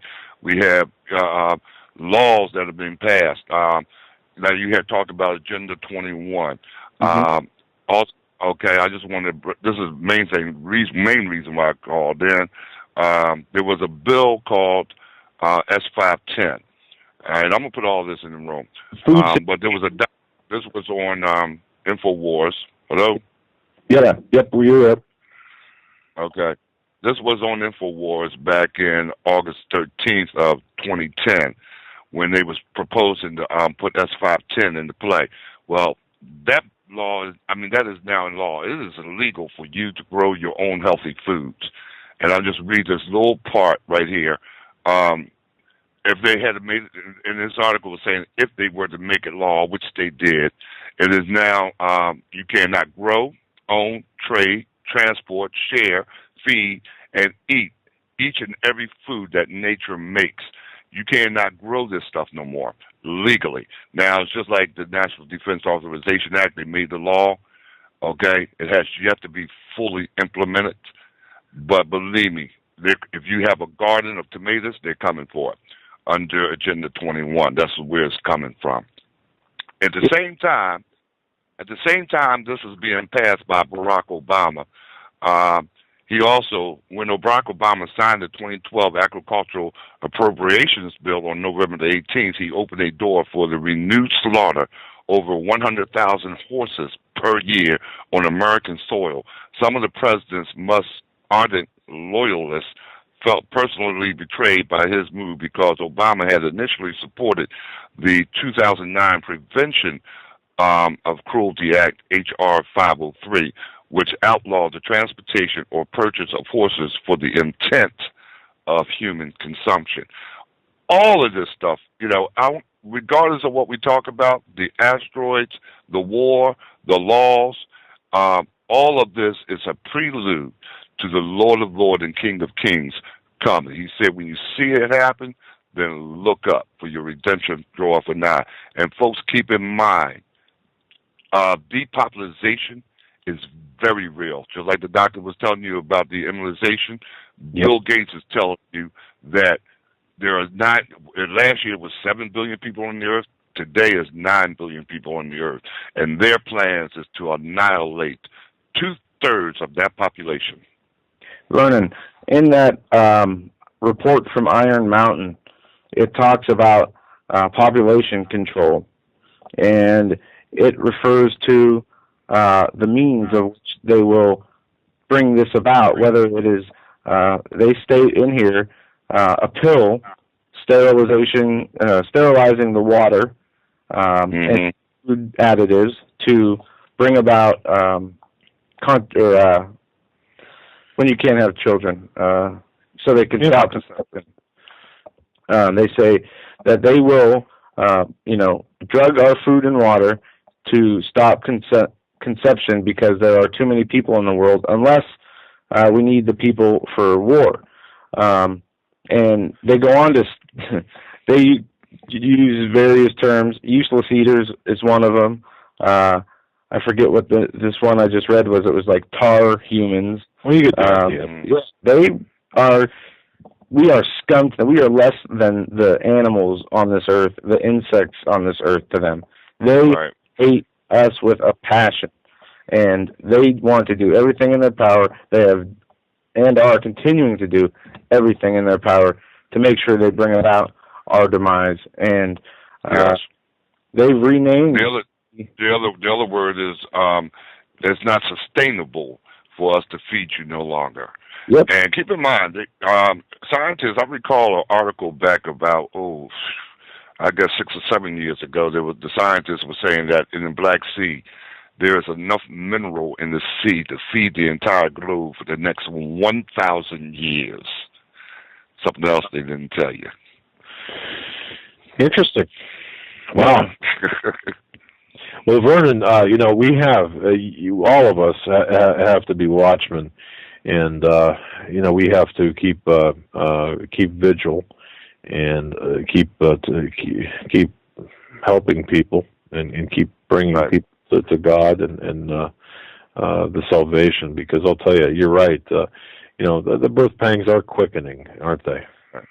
Yeah, well, see, again, like you said, our job really is, and you guys do a very, very great job, which we truly appreciate you, of gathering this information. Our job is to bring this information to those who don't know the Lord Jesus Christ and present it. The Lord Jesus Christ gave us ammunition, if you will, for our arsenal. Okay? Here, go show the people what my words say. This is what they need to be looking for. And this, if they accept me, is what I'm going to deliver them from. And every time we talk about, the signs of the coming of the signs of the coming of the Lord Jesus Christ. Okay, we're armed. That's an armament that we have in our arsenal, and we're not using it as fear mongering, but it's used to be as an awakening. Okay, so that people will see, oh, there is something to this word of God because it's coming true. Yes, it is. And that is our job. And you gentlemen do a very good job at it. We just wanted to make sure people know, or people can see, the fingerprints of God over the current events, and the events that are taking place today. You know, and it's important for people to understand God has His fingerprints over current events, and you know, so we have to point that out. Well, thank you, Vernon. We're at the top of the hour. I want to say God bless you, my friend. Okay, God bless. And Joe and Doug, I'm changing the hours to my program so that you gentlemen can come on. Oh, good. I'm going to have you on, and I'll be talking to you about it later. Okay, very, very good. And Conspiracy Files. Thank you. On Blog Talk Radio. Thank you. Right, exactly. Thank you. Look, God bless all, and keep looking up. The Lord is on His way. Indeed. All right. We're up against the top of the hour break. When we come back, we are going to get into some of what Vernon mentioned, the population control methods, as is written in this report from Iron Mountain. Also,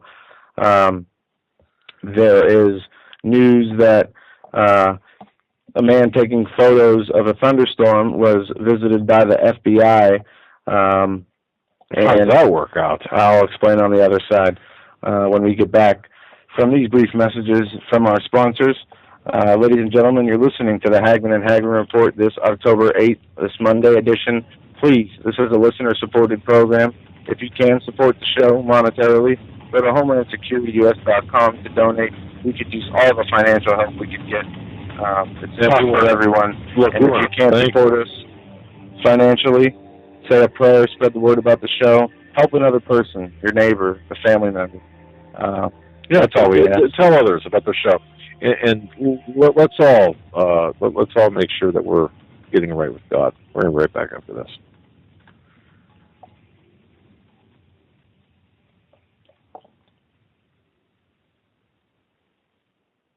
If you are stumped, you don't know what kind of gift to give to a friend or a loved one, I'm telling you, you must go to 4physics.com. That's the numeral 4, PHYSICS.com.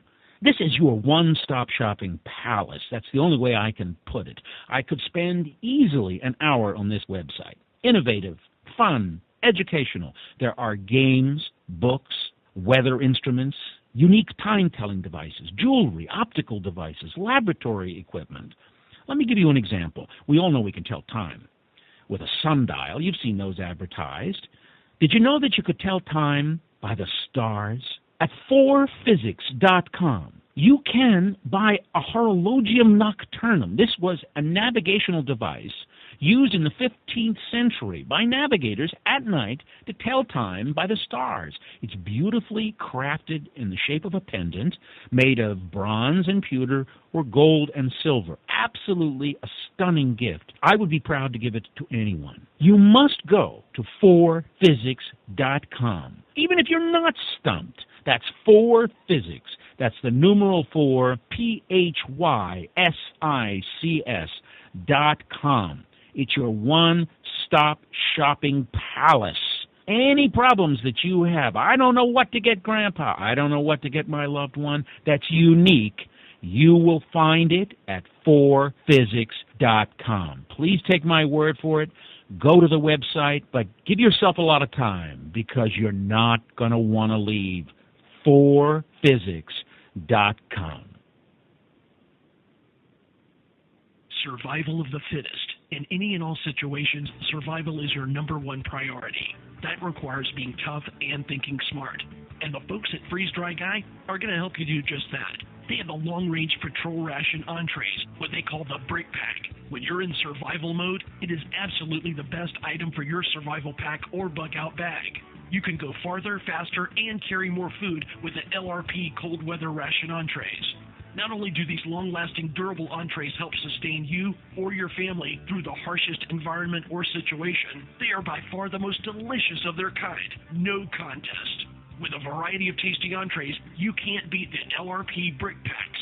Let Freeze Dry Guy help you in your survival situations. Go to freezedryguy.com. That's freezedryguy.com. Or call 866-404-3663. That's 866-404-FOOD.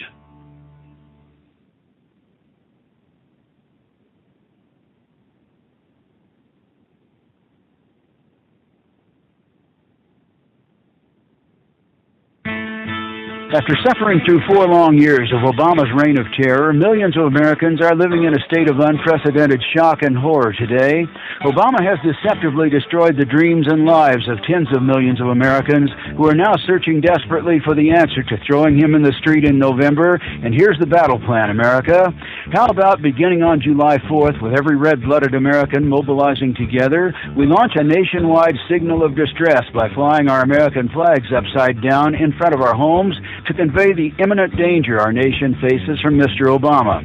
Fly Old Glory upside down all the way to Election Day on November 6th, and fly her day and night, rain or shine, and do not be afraid or intimidated by anyone, no matter what. 100 million American flags of distress can carry our collective voice of patriotism all the way to the ballot box and run the evil Mr. Obama from our land for good.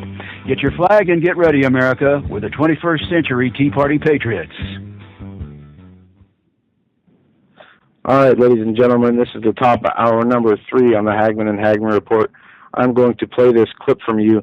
This was from Fox News yesterday on Neil Cavuto. United Nations seeks a global tax. Here it is. All right, forget BB. Have you heard about this, Tuesday? Because before Iran apparently blows up the world, the United Nations wants to hit up the world with a tax, actually lots of taxes, to cover everything from fighting climate change to fighting poverty. There's talk of a billionaire's tax, a global carbon emissions tax, even plans for a World Bank transaction tax. I have no idea what that one's for. But the fact that the White House apparently isn't saying boo about it, any of it, makes some wonder whether we in the United States should be worried about it. Former UK Parliament member John Brown says we should. He's here with me now. This is weird, but can the UN actually do this? Well, only if it's supported by the members. And, of course, it's a most open, surprisingly open and aggressive bid for world government. But, of course, it fits exactly with Obama's strategy, which he openly declares is redistribution of wealth from the successful to the less successful within the United States. But this goes a whole long step further.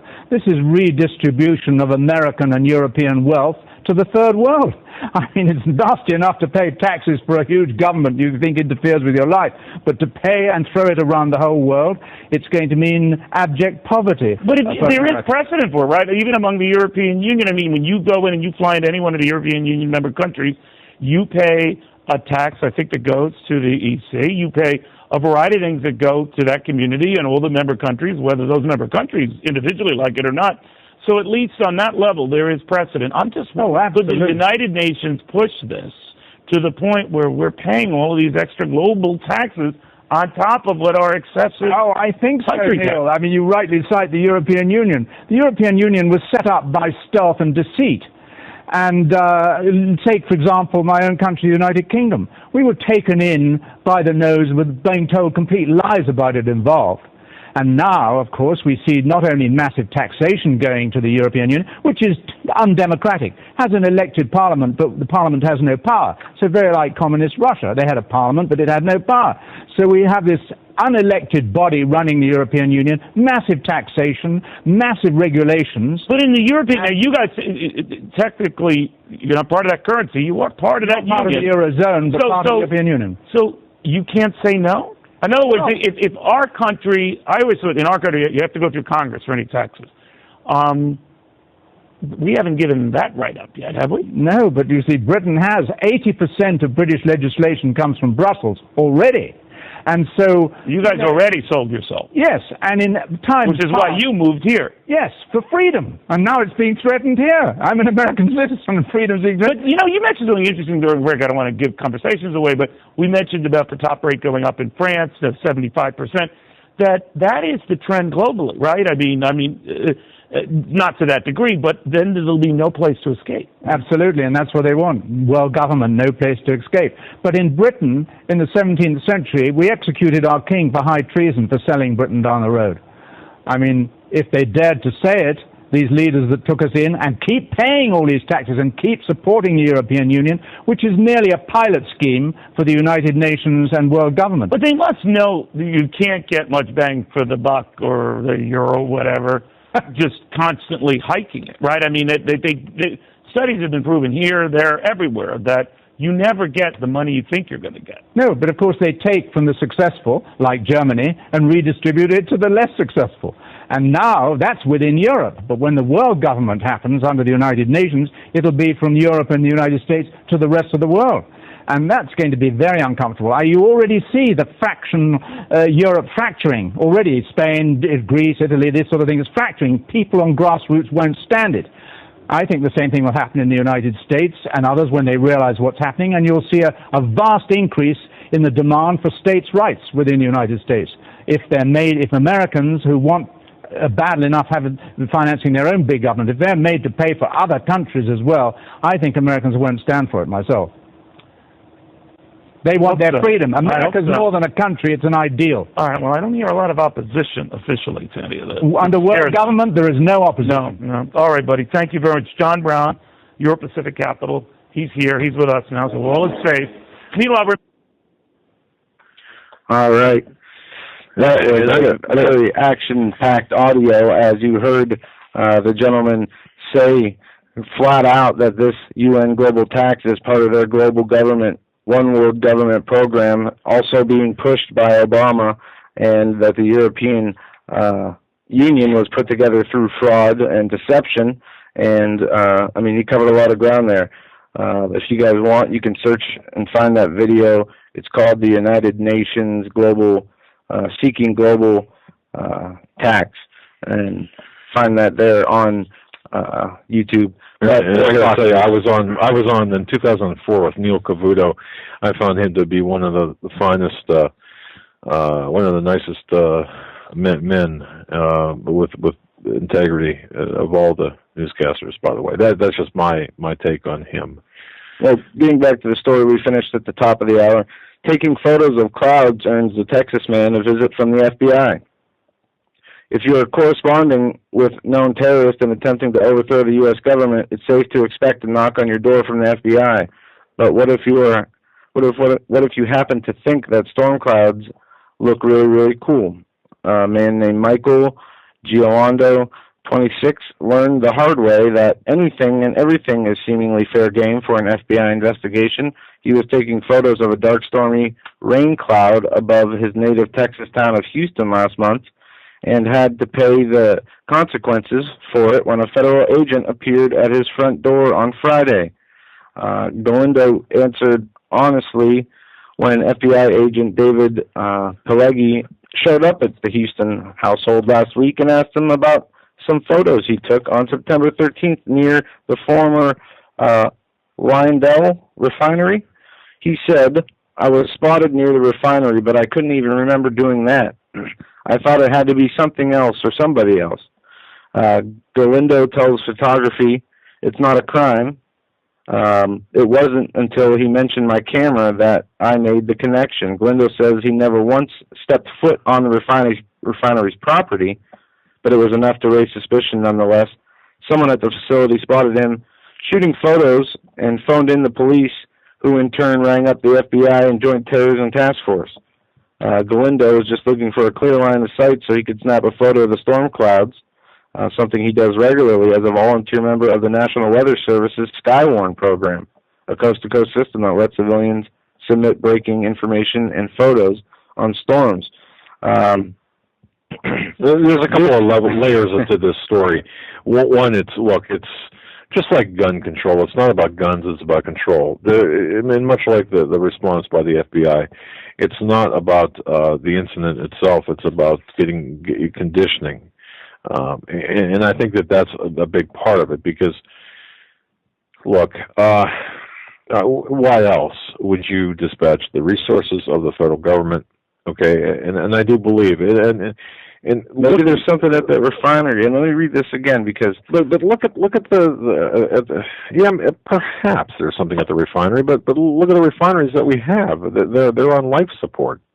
But go on. I mean, is that are you positioning that there's something there that? No, I'm asking the question. It is the Lindo refinery, and the Lyondell refinery in Houston, Texas.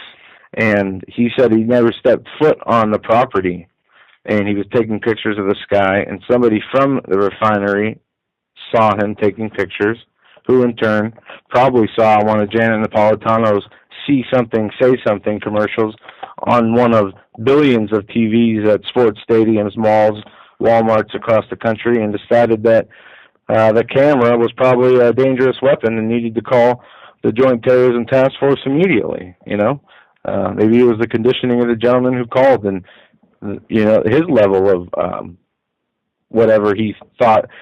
He might have been one of those, persons so willing to help the government, he got happy, nervous, dialing the phone. Oh, I got one. I got a terrorist. But I don't know. This is just over the line, out of control.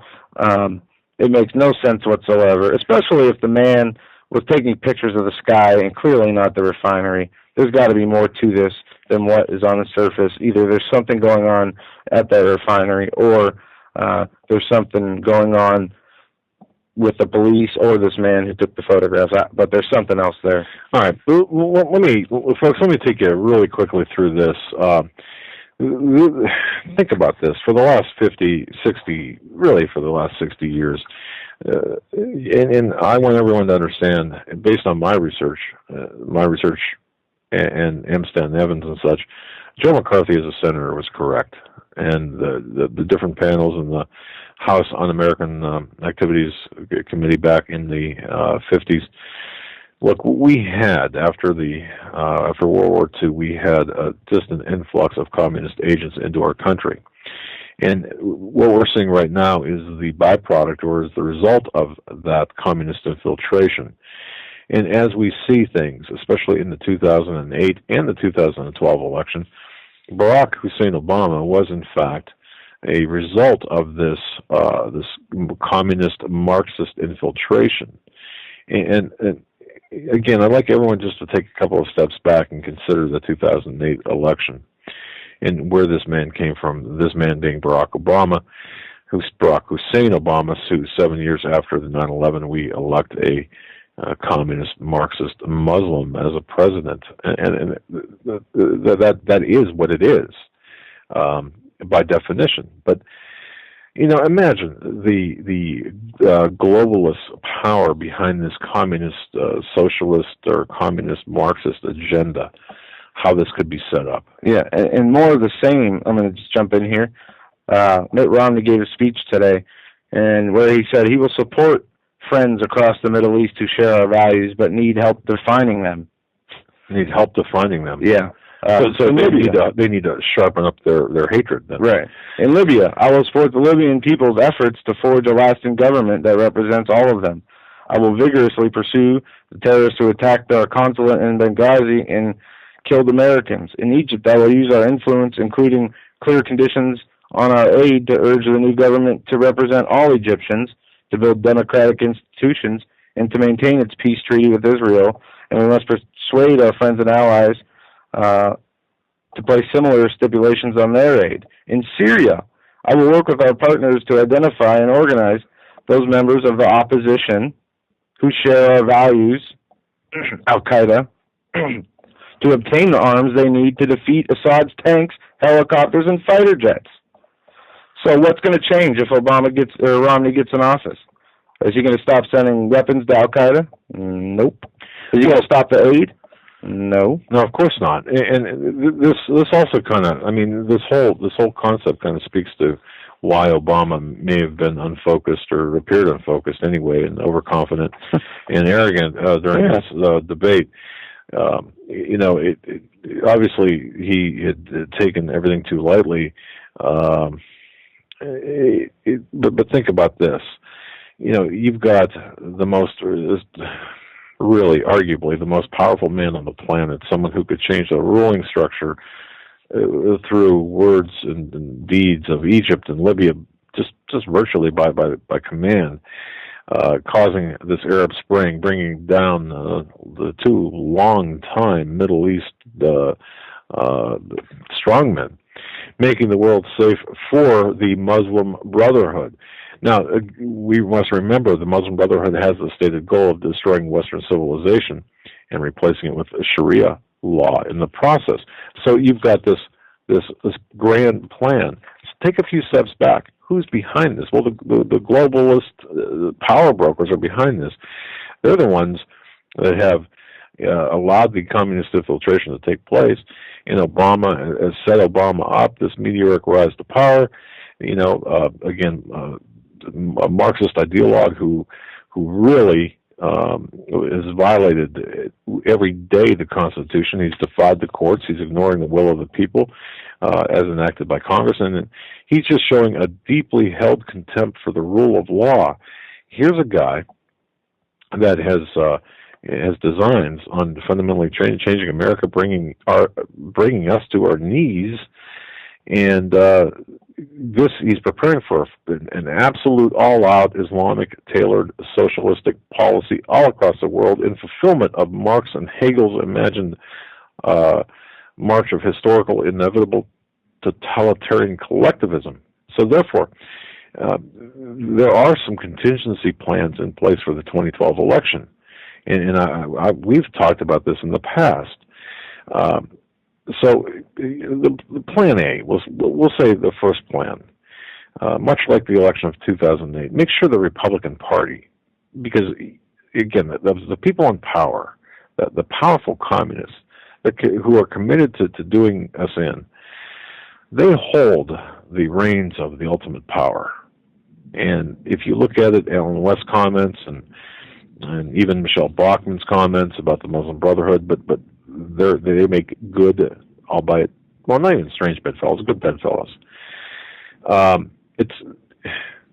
Let's make sure we've got a weak Republican Party candidate. Again, despite the smoke and mirrors part of this, despite this political theater, just to keep our man in, let's make sure that the Republican guy is weak.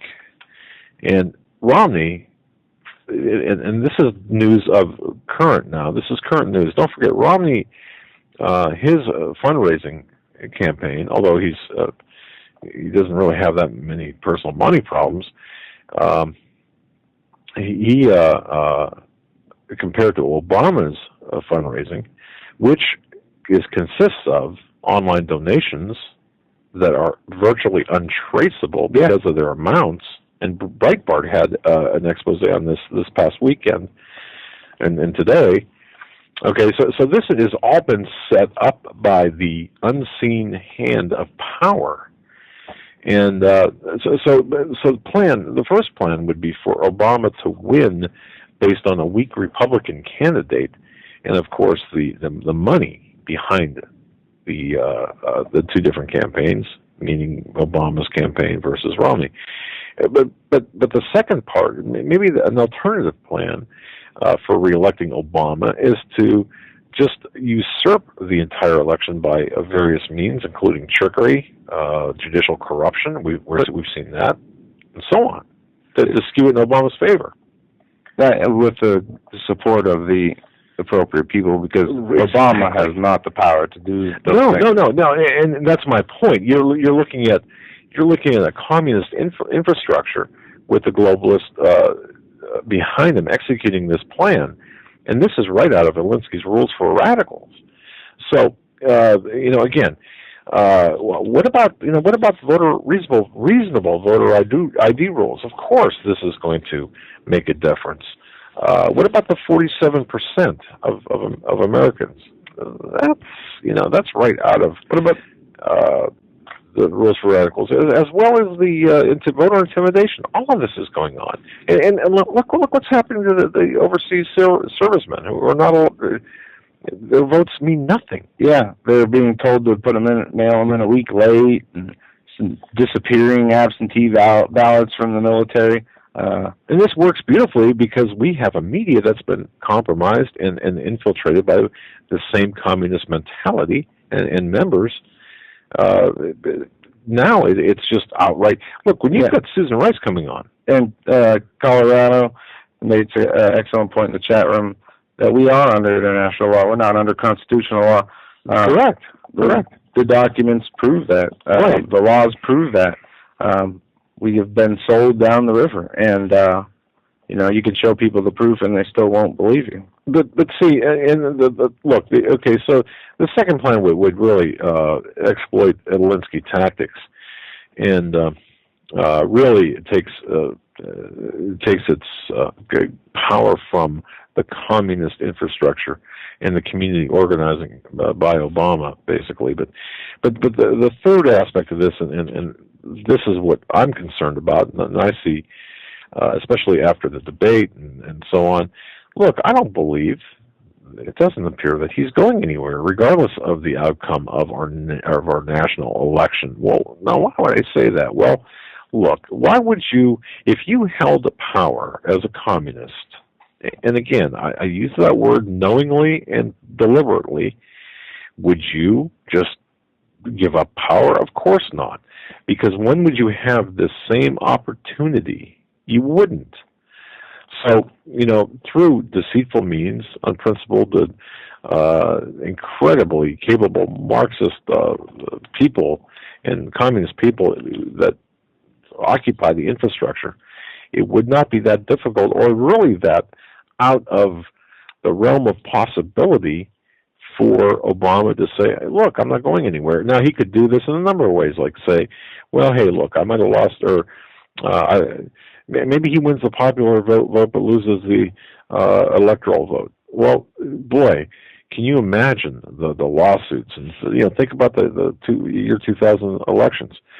But what we're talking about here is a window into treasonous activity, conspirators who are involved in this, in complicit media, the people like Chris Matthews, the apologists for this. And I don't really want to play politics because, again, the political theater is all smoke and mirrors. It's like a professional wrestling match. It's fake. I mean, it's all fake. But at the heart of this is, of course, the fundamental transformation of our country. And I certainly believe that this is the plan this has been on the table forever. So I just want to really make sure, ladies and gentlemen, you really understand. We have this communist Muslim sympathizer occupying the White House, and he's time and time again, he has shown himself capable of just this incredible arrogance, this lawlessness, and above all, this spiritual bankruptcy, this evil. So we need to get on our knees. We need to plead. We need to repent. We need to ask God, to help us and to repent for what we've done, and ask for the spirit of protection, and ask God to save our country. And I just keep thinking about the Harbinger. And again, if you haven't read the Harbinger by Rabbi Kahn, do so, because 9/11 was a warning, just with God's fingerprints all over it, and it was asking us to repent, or begging us to repent from turning away from God. And I believe that's what we have to do. The story of the sycamore tree at Ground Zero and the buttonwood tree. If you haven't read The Harbinger or seen the DVDs, please do so. Please, I ask you, because we really need to get on our knees tonight and every night. And again, all the practical and tactical preparations in the world, you need those. You need those indeed. Mm-hmm. But most importantly, you need to get back to the basics. And one of the basics, George Washington was a man of God. He hit his knees and consecrated America to God. We need to consecrate ourselves to God and change from our wicked, evil ways, repent, reform, put on our spiritual armor, and get out there and not comply. That's what we need to do. Really, we really need to do that. And I would just want to thank each and every one for listening and for being part of this program. We're going to go to the phones. Let's take 570. You're on with Doug and Joe Hagmann, 570. Hey, Doug and Joe? Yes. Jason. It's Jason. Yeah. Hey, guys. God bless you guys. I just want you to know, I'm going to make it quick. I want you to know that Jesus right now and his Father are dancing in heaven with joy for the Hagmann and Hagmann report. You know why? Because in the first hour of this show, somebody called in and they said that your show, guys, and I know it's probably been a long journey for you guys getting to where you are right now, but guess what? You've been vindicated tonight. Somebody heard your show and turned to the Lord. I was crying listening to that man, the doctor from Kansas City. I was crying. I was singing. I was praising the Lord. I was jumping up and down and saying, thank you, God, because you answered my prayers. You answered my prayers, Lord, that your show, Doug and Joe, your show would make a great impact on the world. And guess what, guys? Just one soul. Do you realize how meaningful that is? I'm not going to take any more of your time. I just want you to know how beloved you are tonight. Amazing, guys. God bless your souls. God bless you. I love you, and Jesus is singing right now for you. Well, thank you, Jason, and we love you too. God bless you, my friend. You know, folks, and that's, look, we really, really appreciate that doctor from Kansas City calling and telling us that. You know, it's not us. I mean, we're sitting here. We're just vessels. Mm-hmm. They're being used by God, and you know, we're humbled by that. And I got to tell you, I still don't know what I'm doing here. Okay? Yeah, no, but I agree with our, you know, being used and to save or lead one person back to the Lord makes it all worth it. It really does, because we're not ever in a position like this. We're not preachers. We're not really radio show hosts. Bad profession at all. We're learning as we go. And we keep saying we get emails, etc., messages, people telling us things like this, and it is wonderful. You know, when they call in. Yes. I know the Lord has worked through me. He's worked through my father. Has worked through all of us in one way or another. A hard lesson in our life, or something that we go through that we don't want to in our life, is always a lesson to somebody else.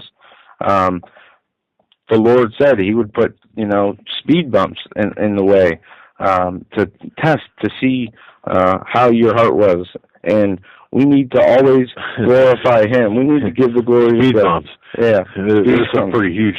Yes, there is. Yeah. But the glory is the Lord's, because He is the one. He is the one who rose from the dead. He is the one that went to hell and back, and He is the one who died for our sake, so that we may be saved.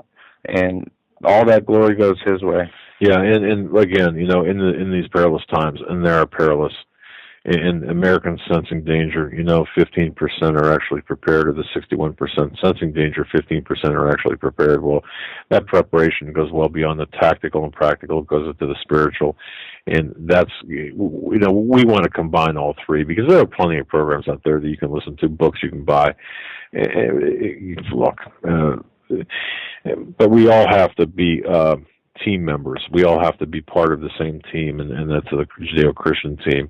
And don't forget, like I said, this country, the United States of America, was consecrated to God by George Washington. No matter how many people try to say it hasn't been or never was, it indeed was. So I lost control of the board here, so you're going to have to. I'm not sure which what buttons to push here. So area code 832, you're live on the Hagmann and Hagmann report. Hey guys, how's it going? Very well, thank you. Hello? Yeah, can you hear? What's on your mind? Yes, sir. I was calling about the caller that was speaking about the chemical plant. Yes. The Lion chemical plant. I do know that the chemical plants is a huge area where the government supposedly suspects that, sorry, I'm a lot of breath, that terrorists are going to hit. And right. So I know that, of course, everybody's compartmentalized, so I'm sure there's a bunch of investigators that, that's their primary goal, is to find people that are searching out, the chemical plants, things like that. And I do believe that on the outside, the government really planned, everything with 9/11. They knew what was going on, but at the same time, I do believe that there were Islamic hijackers that did get on that plane, but they were people that were utilized by the government. They were their ideology was manipulated in order to get them to do certain things, mix the CIA and the Taliban or whichever group. Right. But I heard a while back a pastor, Perry Stone, actually was speaking about a friend of his that said that there was a couple Muslim-looking guys that were in a river that crosses behind a chemical plant, and they were back there taking pictures, and it was like a real primitive style boat, like a canoe or something, and that they were taking pictures. So I know if anything does happen, that's a possibility for the chemical plants to be hit. And so I wouldn't say it's kind of senseless what they did if we were to believe that terrorists are out to attack chemical plants, things like that. Right. But on the outside, it does seem kind of foolish. But I mean, it's all in context and the way you look at it. So just thought I'd give a little insight on that. That the chemical plants are supposed major target for the terrorists. Oh yeah, That's it. Yeah, we agree with you. Look, there was, and I don't know how many people recall this back in 2005, I believe it was, maybe 4. There was a scuba diver.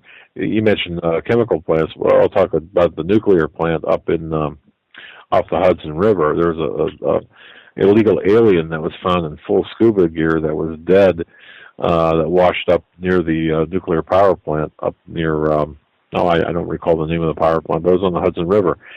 And chemical plants, we've had report after report after report, and refineries as well as being targeted by Islamic terrorists. So, it's just, you can't be too, I don't know, you can't be too too careful. But then again, you've got to watch to balance that out. As well, because there are people that, just like the TSA will take advantage of, they'll exploit a threat and make it nonsensical, I guess, for lack of a better term. I mean, they write that, in their documents here to generate a readily understood fear of personal destruction, a fear so great that it will transcend the value in full extent of the acknowledged human life. They want to substitute these population control measures, generated whatever it is, to biological threats, to cyber threats. I mean, everything we see, I think, from 9/11 to Oklahoma City to further back, everything has been planned. Every attack, has been known about, I think, by the governments and or the criminal element of the governments, the U.S. governments at least. And since the inception of the Federal Reserve, I truly believe that there has not been one real, I shouldn't say real terrorist attack, I should say none of the big attacks that have led us to war or have led us to have rights taken away have been real in a sense that we think they are. You understand what I'm saying? No. That every single war...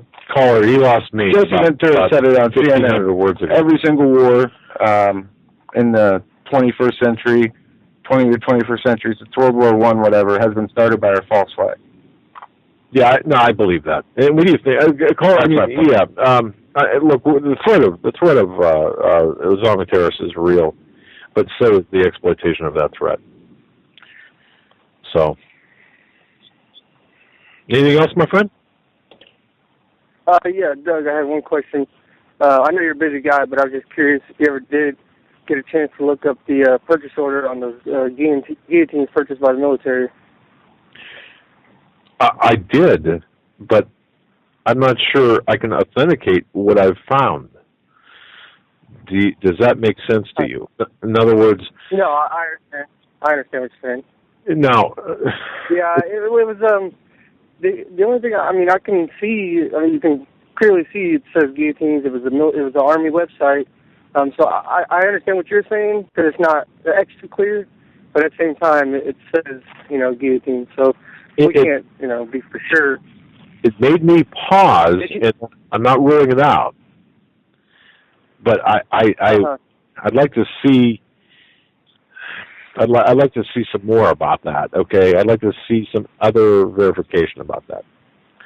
But that was the you did see it on the actual Army website, correct, or no? This was on not the US, not a .mil website. This was on a website purportedly servicing a .mil or the U.S. Army. This was on a subcontractor's site that I found. Are you telling me that there's something on a .mil site for guillotines? On the what site? Yeah. Are you saying that on a .mil site there's a purchase order for guillotines? Yeah, it's been probably 6 months since I saw it, so I can't remember the actual website or anything. I'd have to look it up. Next time I call, I'll try and give you a link. But I specifically remember the actual website, the web address, stating Army something or other. It looked pretty legitimate, so that was pretty convincing to me. But next time I call in, I'll have to give you a link for that. Or certainly, if you find a link, please email it to me. Just go to HomelandSecurityUS.com, click on my name anywhere in any article, and then email it to me, because I love to see what you're looking at. And folks listening to this program as well, I'll probably get about 100 and a whole bunch of emails. But if you have knowledge of what this caller is talking about, please send me the link. Because I do want to, especially if it's on a .mil site, and it can be verified, tracked to a .mil site or a government site. I'd love to see that, because all I have is anecdotal evidence. But fair enough. Okay. Thank you, caller. That's all. Y'all continue doing a good job. Thank you. Thank you, sir. Have a great night. Yeah, I'd love to find this out, or I'd love to get an idea of what the heck is going on. That's me. Okay. An article I wanted to hit on that we mentioned was the military combating suicides by limiting access of private weapons. Yeah. Proposals under discussion are intended to separate at-risk service members from their personal firearms. And I read part of this, and what I wanted to continue saying on this is, in that report from Iron Mountain that we keep mentioning, that's so important that people read, it has a part, and if you look in the index here, the contents, Section 2, Disarmament and the Economy. Section 3, Disarmament Scenarios. These are scenarios they've written up, how they plan to implode the economy while disarming the people, how they plan to disarm the people in different ways, through peace, through substitutes for functions of war, et cetera, et cetera. But I'll post this report from Iron Mountain PDF in the chat again. Please read it, download it. I just read it and found out about it today. Yes, and there's so much miss. There's so many documents out there, DHS lexicons I have up downloaded, that it's hard to get to all this information, this being old, but still very relevant, because I do believe it's true. It makes perfect sense, and we see it in what we are going through today. Definitely.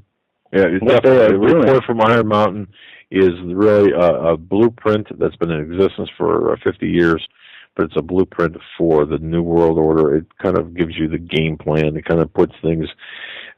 It's not a conspiracy theory. It's not an urban legend or a myth. It's something real. Published in 1967. Look what they say. Sociological control function is programs generally derived from the Peace Corps model, a modern, sophisticated form of slavery. Motivational function: A, intensified environmental pollution. B, new religions or other methodologies. C, socially oriented blood games in combination forms. This is all under substitutes for the functions of war models. Ecological, a comprehensive program of applied eugenics. Cultural, no replacement institutional offered. Scientific, the secondary requirements of the space research, social welfare, and or eugenics programs. But they get into more.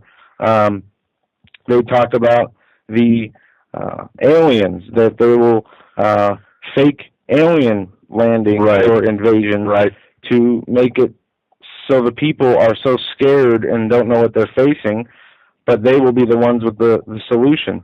Same things with, they talk about major biological weapons, where they will have the vaccine or the cure. What are those called? When you get bit by a snake and you need the cure. What are those things called? Not the vaccines, but the what is my brain dead right now? Antidote. I'm just going to let you flounder. Antidote.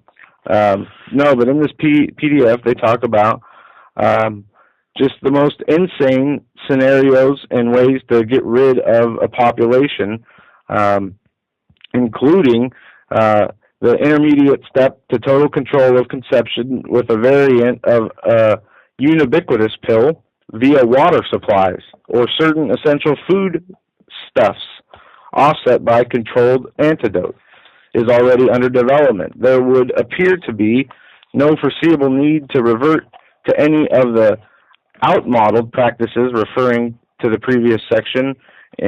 Infanticide.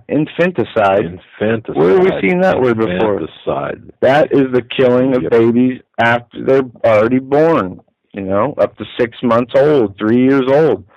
Well, we see that coming out. Trimester abortion, that's all. No, this is the first time I saw that word in this document, and they just started coming out with these proposals, in the last couple of years? Maybe the last 5 years, the infanticide? No, well, I'll have to look into that. It depends. It goes on. It says, the real question here, therefore, does not concern the viability of this war substitute, but the political problems involved in bringing it about. It cannot be established while the war system is still in effect, meaning what we're going through now. The reason for this is simple. Excess population is tar material. As long as any society must contemplate even a remote possibility of war, it must maintain a maximum supportable population. Even when doing so, critically aggravates an economy's liability. This is a paradoxal in a view of war's role in reducing excess population, but it's a readily understood. War controls the general population level, but the ecological interest of any single society lies in maintaining its hemorrhage via what? Oh, sorry. The obvious analogy can be seen in any free enterprise economy. Practices damaging to the society as a whole, both competitive and monopolistic, are abetted by the conflicting economic motives of an individual's capital interest. The obvious precedent can be found in the irrational political difficulties which have backed universal adaptation of simple birth control methods, nations desperately in need. And I just scrolled way down. But look, download this document. Again, Report from Iron Mountain. Download it. Yeah. Read it. And it says people in need of the contraceptives versus people unwilling to take them. Nations desperately in need of unfavorable population reductions are unwilling to gamble their possible military requirements of 20 years unilateral population control as practiced in ancient Japan is necessary. And it just goes on. But we're going to close out the story, I guess, with what we opened the first headline we read. The right to resell your own stuff is in peril. Well, no. Unless you got something. Yeah, no, I want to go back to this. Folks, if there's nothing else if there's nothing more important than this. I mean, the right to resell your own stuff is in peril. Look at that. Research that. Okay, do research on that, because there are conflicting reports about the Supreme Court decision involved in this. Louisiana, you're not allowed to have garage sales. I understand that. Or use cash. Okay, I totally understand that. I'm not saying it's wrong. I'm just saying the way the law is worded, there are different interpretations of this, and I really would urge people to do their own research on this, because I'm not prepared to say. I am. Because we're under the law. I truly believe that. We are not under the law of the Constitution, so we can expect all of our rights to be taken away. Of course we can. My question is, does this particular law state this, or this court decision state this? I don't know. Well, no, but this will be decided in the fall on the Supreme Court. Right. Justice. Okay. So if is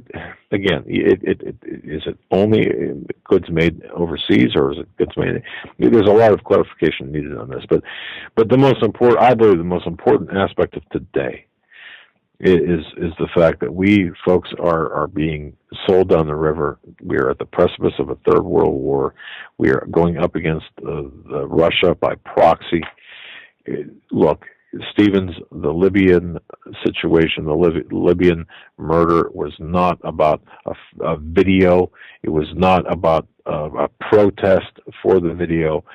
Stevens was murdered, in my belief. It is my belief, based on information I received from well-placed sources, that Stevens was actually funneling weapons and assets from Libya across northern Africa into Syria for the purposes of taking out Syria or arming the rebels in Syria. Understand this, that Syria is Russia's red line in the sand. And if you look at the top story, or the story at CanadaFreePress.com and HomelandSecurityUS.com about the lemmings, that's the most important of all the things that you're looking at. Of everything of all the news hitting you left and right, and Israel and the Palestinians, Hamas, Hezbollah firing rockets in there. The U.S. is sending 3 deadly weapons to the Korean the demilitarized zone. All of this stuff. No, that takes a back seat to what's taking place in Libya. This is why this administration doubled down and saying, sent Ambassador Susan Rice out days and days and days after the attacks in Libya, or the murders in Libya, and said, look, it was the film. No, it's not. It's not. We're being lied to. And in fact, we're being taken right to the edge of a third world war. But yeah, that's the way it is. So, Joe? All right. Let's see if we have any phone calls here. No, I think I cleared the line. You know what? I think this might be the first time. And I actually, no. You know what? I think I did. You mean hung up on everybody? Pretty much. I was going to say, this might be the first time in the show's history we got all the callers. Pretty sure I did that. And I'm sorry, callers. I am. For those of you who cut off. And by the way, your emails too. And look, I want to say this too. I received a couple of emails saying, "Hey, we got kicked out of the chat room. What's up with that?" We're not kicking anyone out of the chat room. What's going on is there's something internal going on here. No. Regular listeners, people who have been listening for a while, friends of the show, have been telling me they get kicked out 3, 4, 5 times a night on a regular basis. So I got kicked out tonight. Everybody. Last note here: Einstein's private letter spelling out God the Bible in Jerusalem up for grabs. Up for grabs. We can grab that, buy that, right? A handwritten letter in which the originator of the theory of relativity, Einstein, refers to God as the product of human weakness, is up for sale on eBay at the price of $3 million. So wait, he's sure it's more for the historical value than for the content. But anyway, it says because of a physician's death, it was up for auction now. So it went up for sale.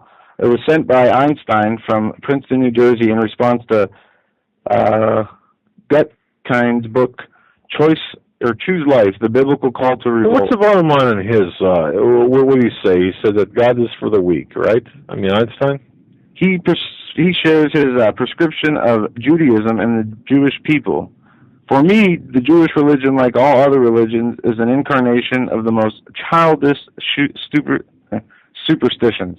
Okay. And the Jewish people, to whom I gladly belong, and with those mentally I have deep affinity, have no different quality for me than all the other people. So, as far as my experience, they are also no better than other human groups, although they are protected from the worst cancers by a lack of power. Otherwise, I cannot see anything chosen about them. One of the world's most brilliant minds wrote.